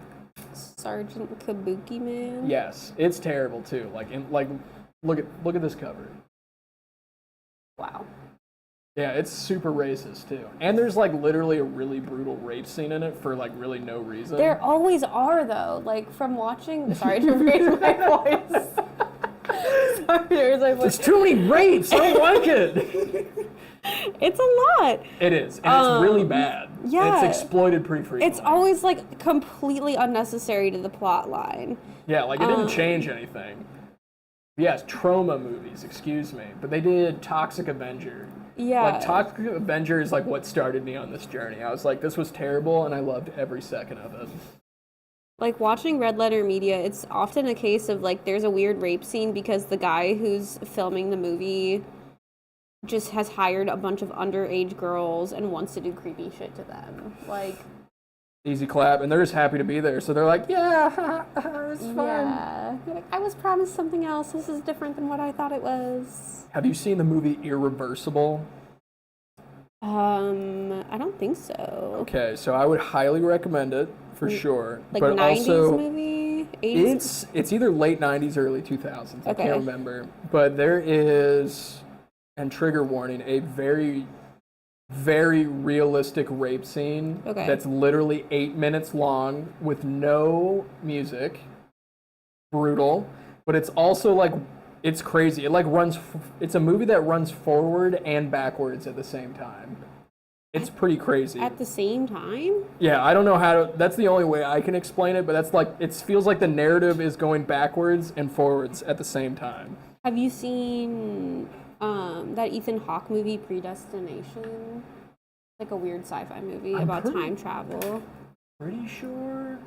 That's one of the trippiest movies I've ever seen, and that kind of sounds like the same time. So it's not like shifting through time, it's like the way they're telling the story. Okay. So not necessarily like I'm going back 20 minutes or forward 20 minutes. Sure. They're somehow telling the story from like 7 different perspectives, and it seems like it's almost going back. I can't even explain it well enough. Once you see it though, you're like, all right, this makes sense. Have you seen the movie Climax?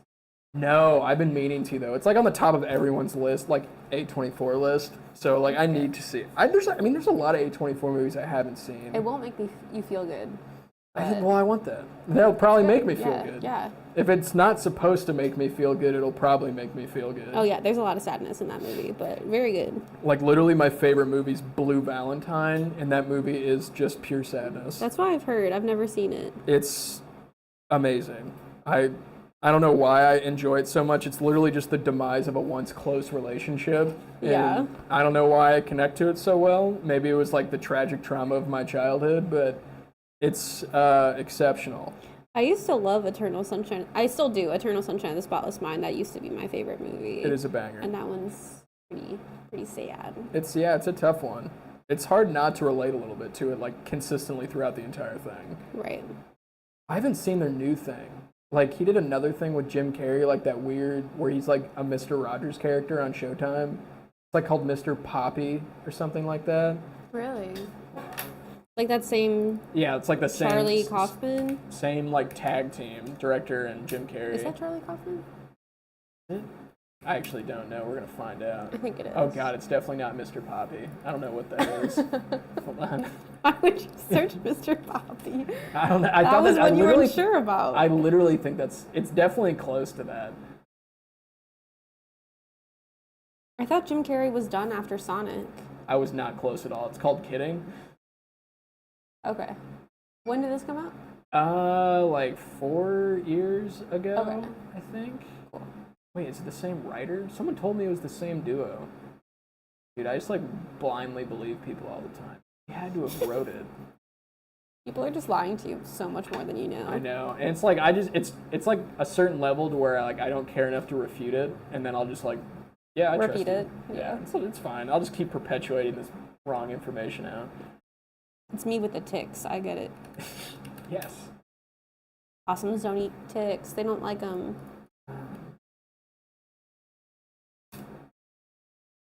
I swear he was involved. Yeah, Michael Gondry, that's his name. Okay, he did. All right, I'm not insane. He directed 8 episodes.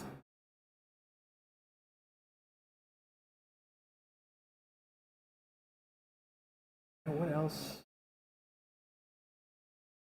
Yeah, I mean, I think he's still gonna. I'm pretty sure he's still doing shit. Jim Carrey. I heard Dr. Professor Eggman was like his last role. Man, what a terrible way to go out. I've heard those movies aren't terrible though. I have only seen the first one. It wasn't bad. I just like.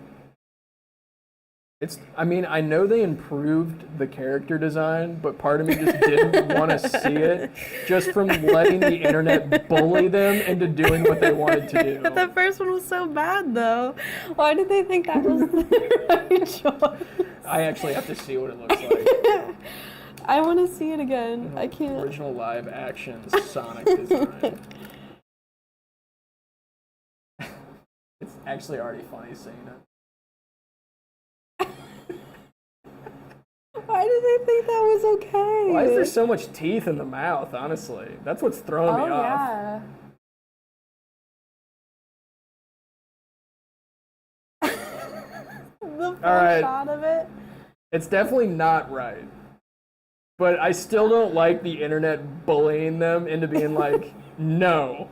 And then they're like, fuck, guys, we have to change this. Oh my god. I can't put my finger on what exactly is so wrong about it. I mean, it kind of just looks like a boy in a costume versus Sonic, honestly. It's like a mascot person wearing a morph suit and then like a furry head. Yes.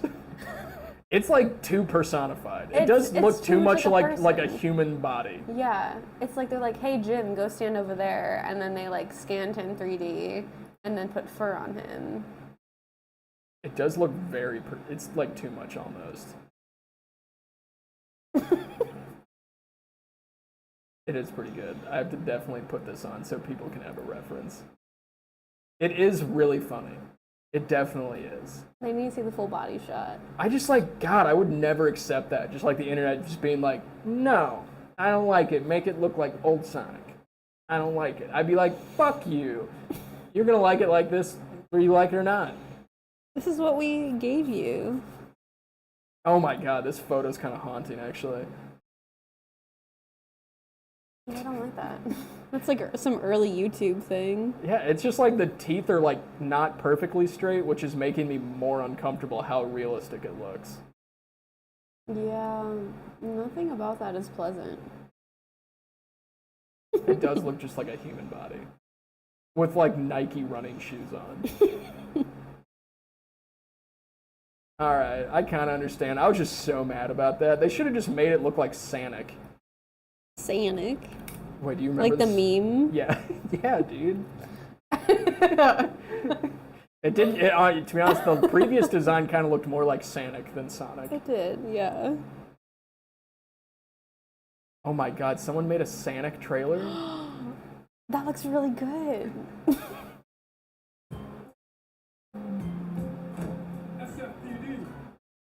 They use Gangster's Paradise in it.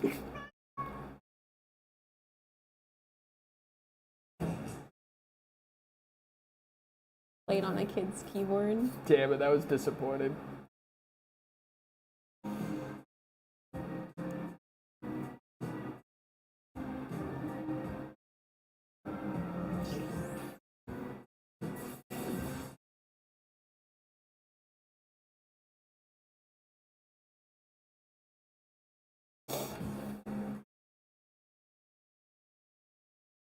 Not what I wanted. Do you ever watch like the weird Newgrounds videos, like the Milkman and Salad Fingers? I used to watch Salad Fingers. Did you ever watch the Milkman? No. Same guy. Okay. I'm gonna make you watch it now. I'm so scared. I was talking about Salad Fingers earlier. I did this to myself. I don't know why it made me think of it. Definitely something I can't show, but... I wish the milkman would deliver my milk in the morning. I wish the milkman would deliver my milk when I'm yawning. I wish the milkman would deliver my milk in the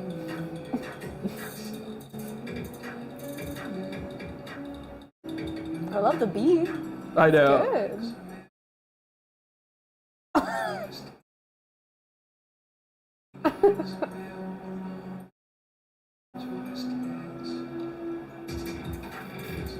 I never saw. Did this come out when Salad Fingers came out?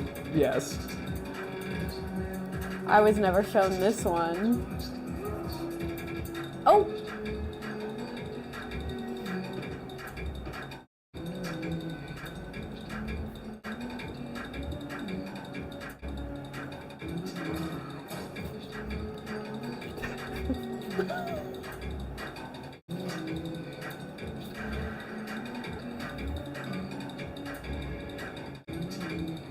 No! He put the hat on! Oh, at least she had a quick one. Oh, yeah. No!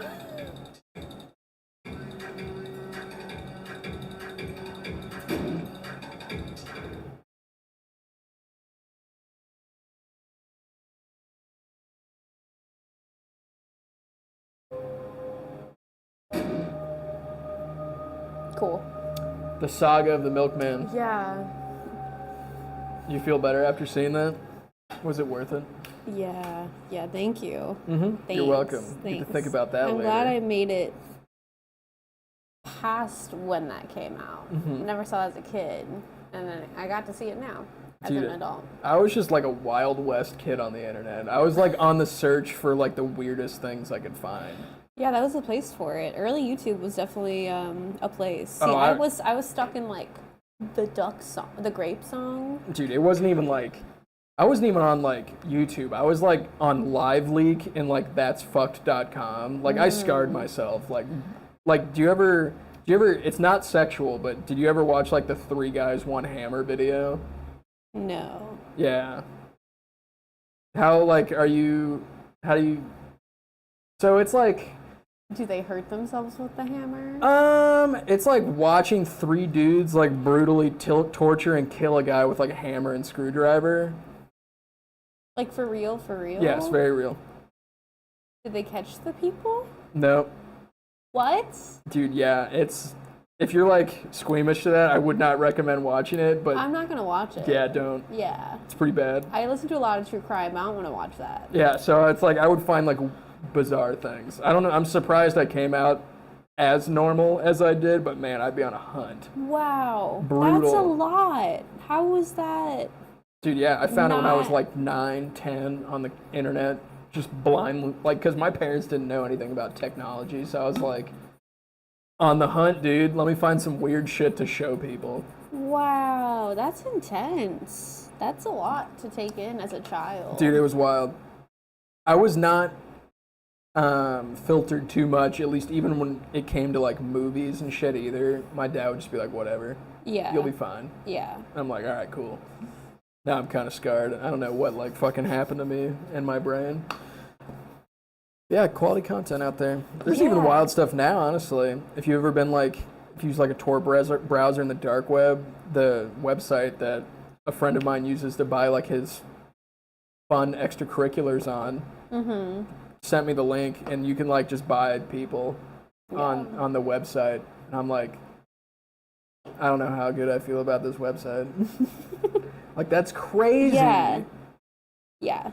It truly is the dark I remember web. I saw it and I thought it was like not real at first, and it's like there was reviews, and I was like, okay, you left a review. That's absolutely crazy that exists out there. Couldn't find a return policy though. It was a bummer.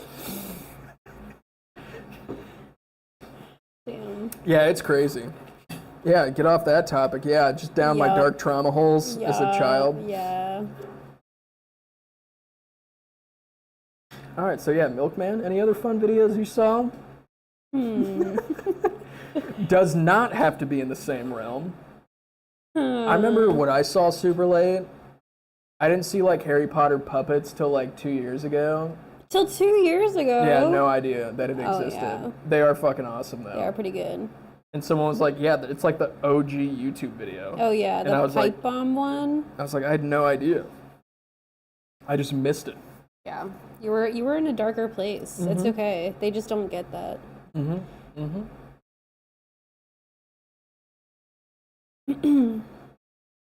Yeah, I don't know. I used to watch a lot of Charlie the Unicorn. Apparently, you watched Fred too. I watched Fred, Deep cut. Deep Cut, some Smosh in there. Yeah, I don't know. Do you have like a go-to content creator right now that's not standard media?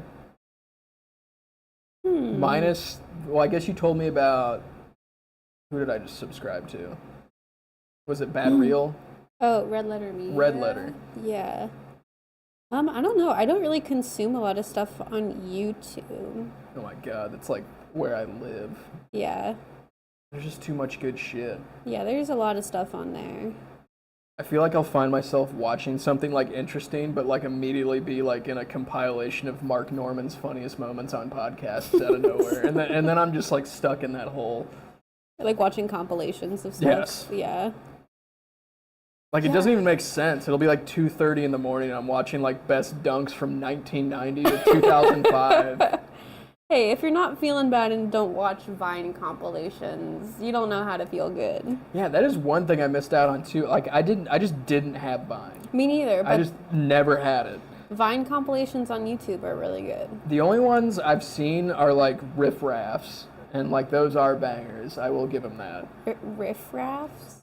Bro, you haven't seen riff raffs Vines where he's like the one who's like, when I blow up, I don't want to know nobody. I can't even remember what it is. Hold on. Riff raff. My like YouTube history is so random.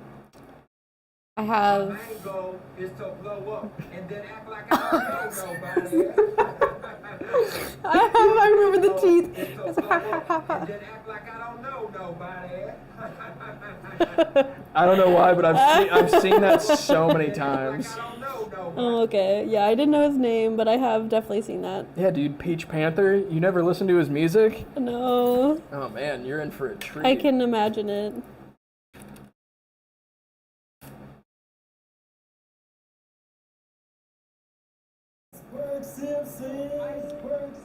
Oh, he has a music video. Cool.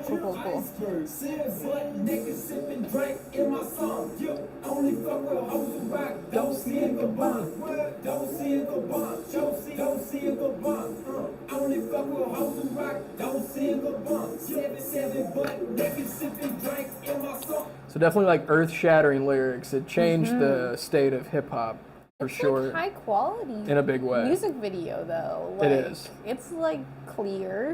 It's not in his backyard. That's true. It's in some production studio. I thought it was gonna be in his backyard, if I'm gonna be honest with you. No, man, he's popular. This video has like 23 million views. His terrible hip, like, look at this just clip. Like, why does she have a bag on her head? Like, I didn't even realize that till right now. It doesn't even make sense. A bag and literally nothing else. Yes. Like, she's like wearing a ferret and like a designer bag on her head. Yo, It's a good outfit. What I didn't know though, till later on, is that he's like a Larry the Cable Guy person. Like, the whole thing's an act. Like, he's like a normal person. can you take the shark teeth out? Oh yeah, those were like all fake grills Okay. and stuff. Cool.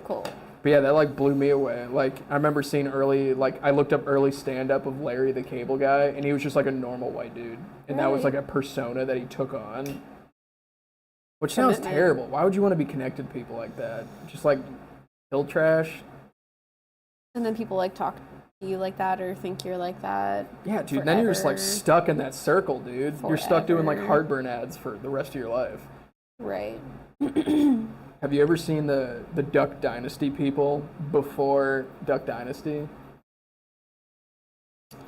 Didn't they like not have beards, or is that a recent Oh, thing? they were like normal white dudes with like Lacoste polos and like regular shorts on and shit. Really? Like all fake. See, I'm like, reality TV, it's weird. just like crazy. How do you just sell that? Who sold that? I don't know. TV market sucks.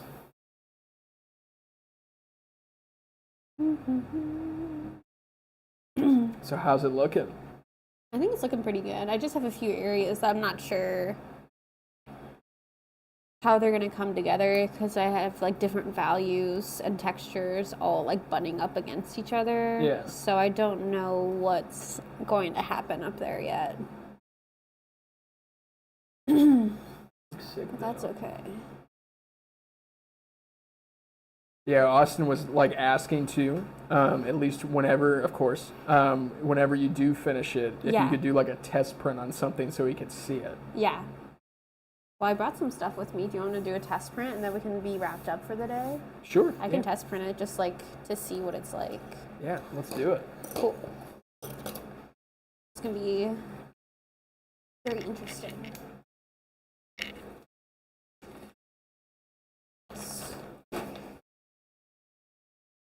I have these Blick block printing ink. They suck. Nice. So this should be I interesting. feel like everything Blick makes is pretty subpar. Yeah, it's just like it's supposed to be water soluble, which is great, but like it literally dries as you're working with it, That sounds great. which is just what you want. Cool.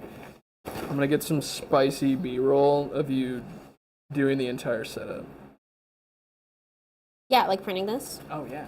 Yeah, Oh, for sure. Hopefully it prints okay. I'm sure. I was thinking for your print that didn't turn out though, you may not have used enough ink. That's what I was thinking, and then I think I used too much, and then I fucked myself even harder, and I'm just like, It's such a weird, delicate balance. I just have to trial and error until it looks like not terrible. Right. Yeah, it's a weird balance. You think we could raise this table again? No, you have to do it at that height. We just kneel on the ground. Here, no, we can reset. So on the other side, there's like two little things that you This? push in, and then you can just raise it on up. Oh, okay. You like squeeze them together. Gotcha. Chwa. I'm gonna hit myself in the face. Okay. Just knock myself out.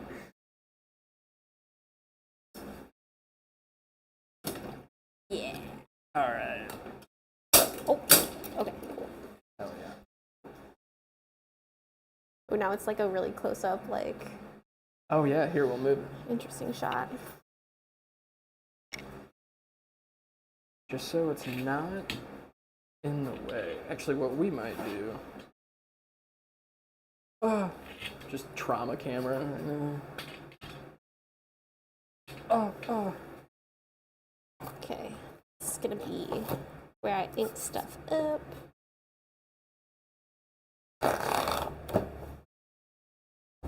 Is this piece of paper even big enough? No. Cool.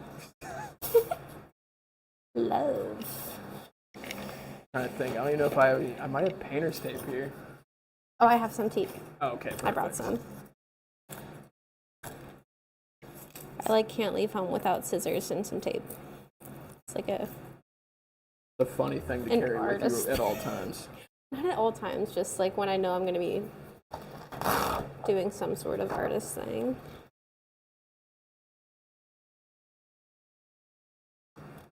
I'm gonna walk. I just realized all these cameras look so funky right now. I got a good shot of your legs. It's actually probably a good idea to bring this up too. Yeah. Hope you get a real close look at my face right now. Definitely was just in my ear.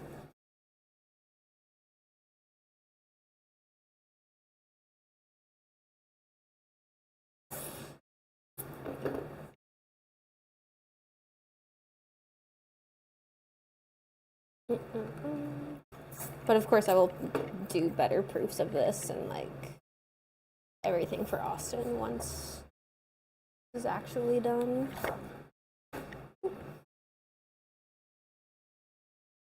Okay. I may just do it. We're gonna mix a color. Wow. Good sound. Oh yeah. A little splooge.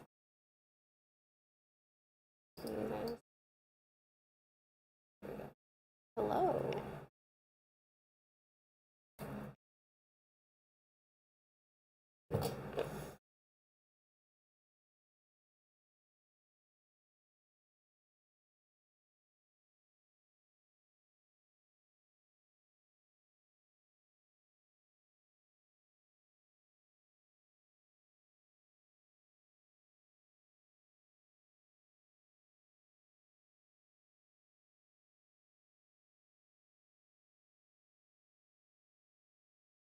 Okay.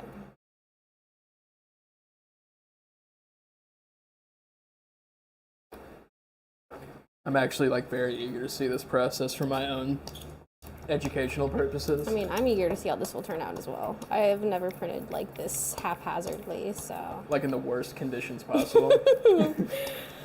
Nomadic printing. Okay. This is too much ink. You can tell by the sound.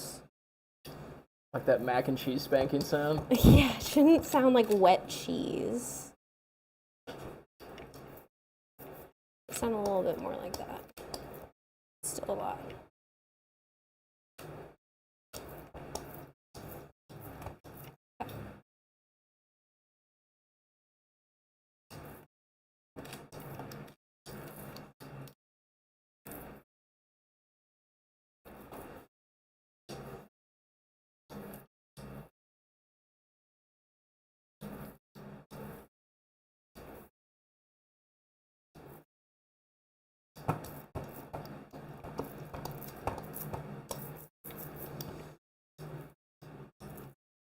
Oh, it's too much.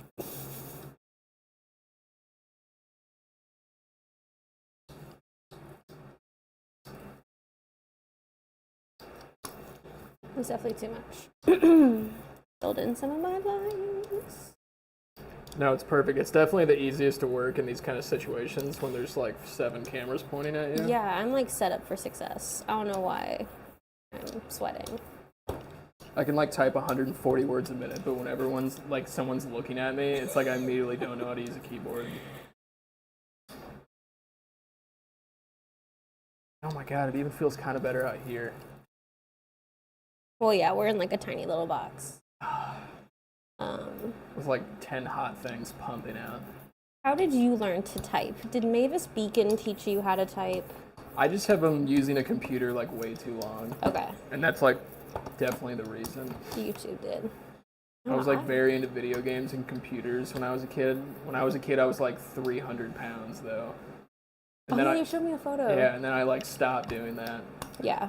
But Good job. I still use computers. It's just like I use it in a less fun way now. Like I don't watch people die on the internet, so that's a bummer. A bummer. Like I don't know why part of me looks fondly back on those memories. I'm like, what a good time. See, that's the movie you should show for nostalgia purposes. Like all the weird videos I watch. Just 3 guys and a hammer. Dude, One Guy, One Cup. The horse video. Haven't seen that one. Damn, the horse video? That man's famous. I can't remember. He has like a funny name too. What did he do to the horse? He let a horse put its dick inside of him and it killed him. Crazy. Yeah, so that's like my like interesting like man, if there was like serial killer YouTube history trivia night at like Leo's, I would fucking crush that shit. Okay, there's definitely like a lot of... This is not gonna be good. Like Solid Space. There's a lot of Solid Space. There's also like a lot of just these that are Still on the in it. print because I didn't brush them off. Fair. It's these good setup environments. Yeah. And we kind of just jumped up and did it too. Yeah, we're like, fuck let's do it. Yes. Okay.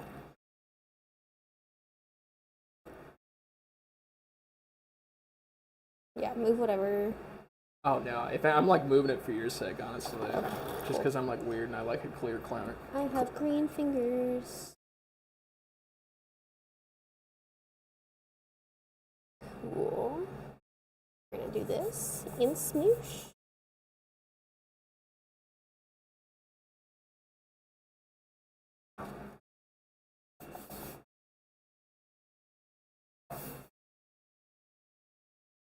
Probably not the best paper to be printing on either, but I this know, will it's be like fun. it's not level, it's chunky underneath that. Oh yeah. Here, let me move this.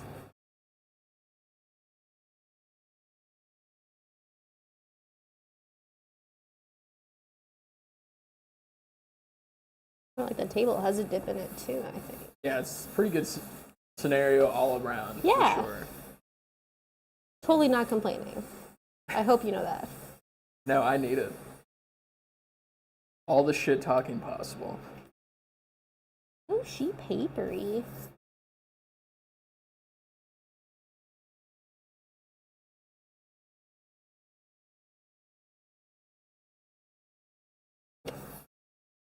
Get a double check. Yeah, Is this the is crime just scene in definitely there? not going to be like a clear ass print, but No. it'll be an idea. Okay, do you want to get like a peel shot? Hold on, do another check real fast. Perfect. Yeah. All right, which side should I stand on for the You can like stand over Right here? here maybe. Yeah. to like go through my Ninja Warrior course? Okay. I'm gonna Definitely. make sure I have like steady arms. Yeah, you ready? Yes. Wow. Holy shit, it's still sick as fuck. Wow. I need a soundbite of that Owen Wilson wow too. So yeah. It definitely still looks sick. Thank you. You were like, that thing guys do, like where they say they have a small dick, but it like ends up being fine kind of thing. It was just like, this is gonna be shitty, but it still came out cool. Okay, cool. Yeah. I was going for something kind of abstract, playing with a lot of color. This looks Yeah, definitely. Oh god, this camera went out too. Uh-oh. You guys see this? Probably overheating the fuck out of this camera too. There's some close-up shots. This ink is not good, but... Oh, I see what I did. You unplug it? I sure did. When I was traversing my course. Radical. There we go. Now here. One angle only, but that's okay. Still not coming on? Sick. Oh, there we go. There we go. Yeah. You guys can kind of see it. This real fast. Oh, there we go. Damn. give you an idea of what it'll look like. Definitely looks sick. Yeah. I do not recommend this ink, but it is really good for testing stuff and if you want to print easy at home. Not to like point out anything, I'm curious though, like these spots. These spots are... Is that where like your extra... It's where the shavings were? Bits, yeah. All right. That's so it creates like a mound where the paper like is literally like raised off of the things. I feel like it looks really cool. I know. I feel like you could use that in some kind of way. There was one print I printed like this really big lino cut, and I kept getting. It wasn't like flaky bits from the lino itself. It was what printmakers call liver, which is when the paint like creates a skin on the top of it. I didn't get all of that out of it because I'm a bad printmaker, which is fine. But it created all these like really cool stars in like this really solid area of black sky I had. It was really cool. So sometimes these little surprises of mistakes are really nice. No, absolutely. Yeah, use it to your benefit. Yeah. Cool. Yeah, it looks sick. So. No, it something looks for I can leave it here with you so Austin can at least get an idea of it. But I'll finish that like open space and let him at least start playing around with some stuff. But yeah. It's always so interesting because like this, it's like, oh yes, it'll look like this, but once it translates to print, not exactly as direct. I don't know. No, it looks sick. Thanks. It's okay. So I definitely thought of a lot of things when I was looking at it too. Is it supposed to be like more of like an organic landscape almost? Yeah. Okay. Kind of like a really abstracted landscape. Okay. Like something that keeps like growing on top of itself. I just wanted to make sure I was in the like, right into ballpark. The distance. Yeah. See how ignorant I was? No. I mean, I didn't really have like imagery in mind. This is kind of just like what I started drawing.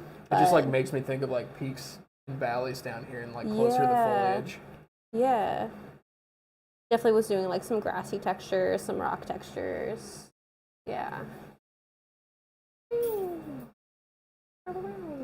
like, where am I dimensionally? You're on this guy, actually. Okay, cool. Oh, okay, that makes sense. Damn. There we go. Yeah. So I'm really happy that you can't really see like the division of the two blocks really. That division's like right there. Yeah, it's not That's bad what at I'm all. happiest about. I still need to clear out like this space over here. Like that's not going to be there. So there will be like a lot more open space and white space. But yeah, you really can't tell it's two blocks put together. Oh. Dude, fuck yeah. Hell yeah. Cool. Thanks for letting me print a quick one. All right. Alrighty.